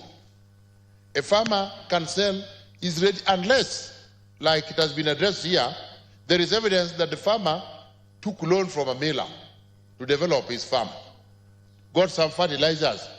The miller had something he had deposited when the need was taking place. But when a miller, like when a farmer, like the farmers in my constituency, has developed the plant or garden by himself, he should be given permission to sell to whoever he wants. And any circumlocution that wants to curtail the freedom of a farmer is not very good for us, and I've seen semblance of it in this report. What is out of order, Honorable Chairman? You know when you show your hand up, or I can't see your card, but I can see your hand is up. Chair, what is out of order? It's not out of information. You want to give, you have a point of information? Information. Does he want to be informed? No. I would like to find out from him whether he wants to be informed. Okay. Do you want to be informed by the chair? You would like you? Okay. Proceed, Chairman. Thank you, Honourable Speaker. Honourable Speaker, I would like to refer the Honourable Member to the mandated version of the bill. Honourable Speaker, that was one of the contentious issues. We could not possibly lock farmers to specific factories. We refused. That is not there. What you have done is a minimum of 3 factories in a catchment area. That is what the bill says. So if all the 3 fail, then there's a serious problem in the entire industry. Honourable Speaker, the other thing we introduced is that these catchment areas are also considered as electoral colleges. So elections will be done within the catchment area in terms of representation in the board. Again, Honourable Speaker, we also agreed that the representation within an electoral area is going to be rotational by county. So that if it is Kisumu produces a representative this season, the next season is somebody comes from Kericho, the other season somebody comes from another county, as long as they're in the same area, so that we can also introduce equity. So that issue has been completely, thoroughly discussed and dealt out with. Honourable Koyo. Thank you, Madam Speaker. The second issue I wanted to speak to is about the reconstitution of Sugar Board. During the days of the Sugar Board, Red Sugar Board was very active. The farmers were doing very good business, and they were really harnessing their plants and sugarcane business. But when the Sugar Board was killed, and an anonymous body called AFA came that has very little interest in what the farmers, the sugarcane farmers are doing, we have really felt the brunt. So I will support this, and I think the body, the amendment committee, has done very well. They have introduced the Sugar Board as per our aspiration, and they have spelled out the zones for this purpose, which initially I was not happy about, but I've seen the rotational basis. I think this will bring in add some value. Then I would like to talk about the 50% levy. You know, during the Sugar Board, there were monies that were deducted for the purpose of improving infrastructural development in various sugar catchment areas. A lot of monies were collected, but immediately with the disbandment of Sugar Board, these monies were rerouted to the county governments in form of cess. I don't know what happens in other, because I don't come from Nandi, they were my neighbors. But in Kisumu, all the monies that have been invested, that accrue from this deduction, have not benefited the farmer. We don't even know how much it is, what it's doing, who is keeping it, and for what purpose. So we hope that this identification, now that we have identity, we know the money is going to go to Sugar Board, that it will be made use of for the benefit of the farmer.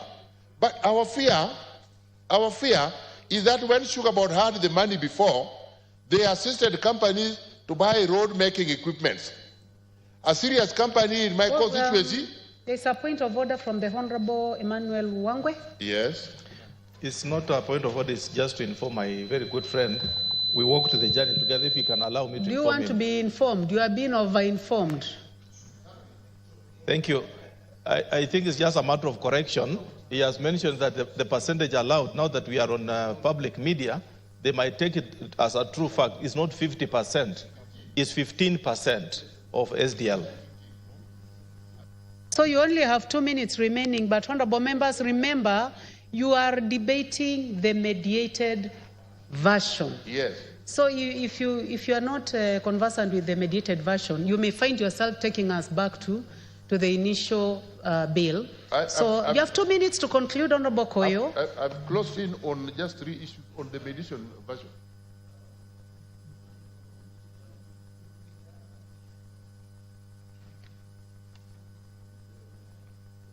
So thank you, Madam Speaker. I've zeroed in on just 3 issues. I said the 15%, it was not 50%. I said the 15%, initially when it was held by Sugar Board, it was gave consideration to the industries to help develop a road network for sugarcane, for purpose of delivering sugarcane, developing and delivering sugarcane harvest. But many of these equipment that were bought never benefited the workers. We hope this time they will be serious, and we will ensure that this serves the interest of the farmers. Otherwise, I want to support the mediation bill as constituted by the committee. Thank you. Thank you very much, Honorable Koyo. The Honorable Julius Meli, member for Tinderet. Thank you, Madam Speaker. Madam Speaker, I rise to support this bill, and I want to laud the sponsor of the bill, Honorable Wangwe, and the chair of the committee, Honorable member for Tigania West. Honorable Speaker, this is a bill that we've really waited for long as a representative of farmers in the sugar growing areas, and more importantly as farmers, and at the same time as the sugar industry in general. Honorable Speaker, this bill has tried to actually bring sanity in the sector, and I want to say that as the standing orders allow, I shall be proposing a few amendments to it, Honorable Wangwe, especially on the issue of, it is mediated version, it's mediated version. Chair. Yes, I'm guided, Madam Speaker, I'm guided on that. You cannot do it at this time. I'm guided on that. But I hope you're not going to engage the chair, education. Yes. You already said that he's out of order. What is out of order? Is it in order for Honorable Meli, a senior member of this House and a ranking member, to indicate that he is proposing amendment on a mediated version of the bill? I think he's completely out of order. And he had started by saying he's supporting David the bill. Kiplangat, member for Soy. I was listening very keenly to the chair, education, and I know that he has a lot of experience, and he has no intention of bringing amendments. He already made comments on that subject, and now we move on. Yes.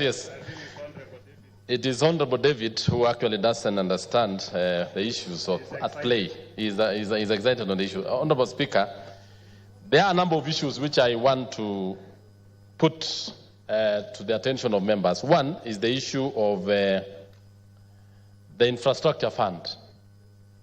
It is in the considered opinion of farmers and all the stakeholders that the 15%, and I know this levy is actually meant to support sugar growing. When you look at 15%, it has actually been put to the use for infrastructure alone. And I would request that maybe the mover will actually inform me and inform the country how much does it go to cane development, how much does it, what percentage goes to the cane development, what percentage goes to to other areas within the sugar growing, so that you actually give us the whole percentum from 100, how it is being distributed through. Honorable Speaker, we also have this issue of the miller, contracting a miller outside the region to come and carry the crop outside that particular miller's area or catchment area. It is quite contentious, Madam Speaker, because another miller cannot contract another miller. In respect, where we grow cane, there are certain millers or mills that have actually gone under. A good example is Miwani.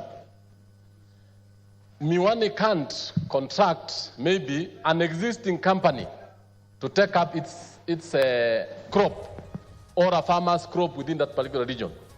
It could be proper if a miller has gone under, the farmers be contracted afresh. And for those farmers who are not contracted afresh, let them be allowed to move to those areas that they can be able to sell their crop. Madam Speaker, the issue of catchment area. I come from a county that grows sugar, and I've been convinced to some extent by the mover that it is only in my county where it is split into two.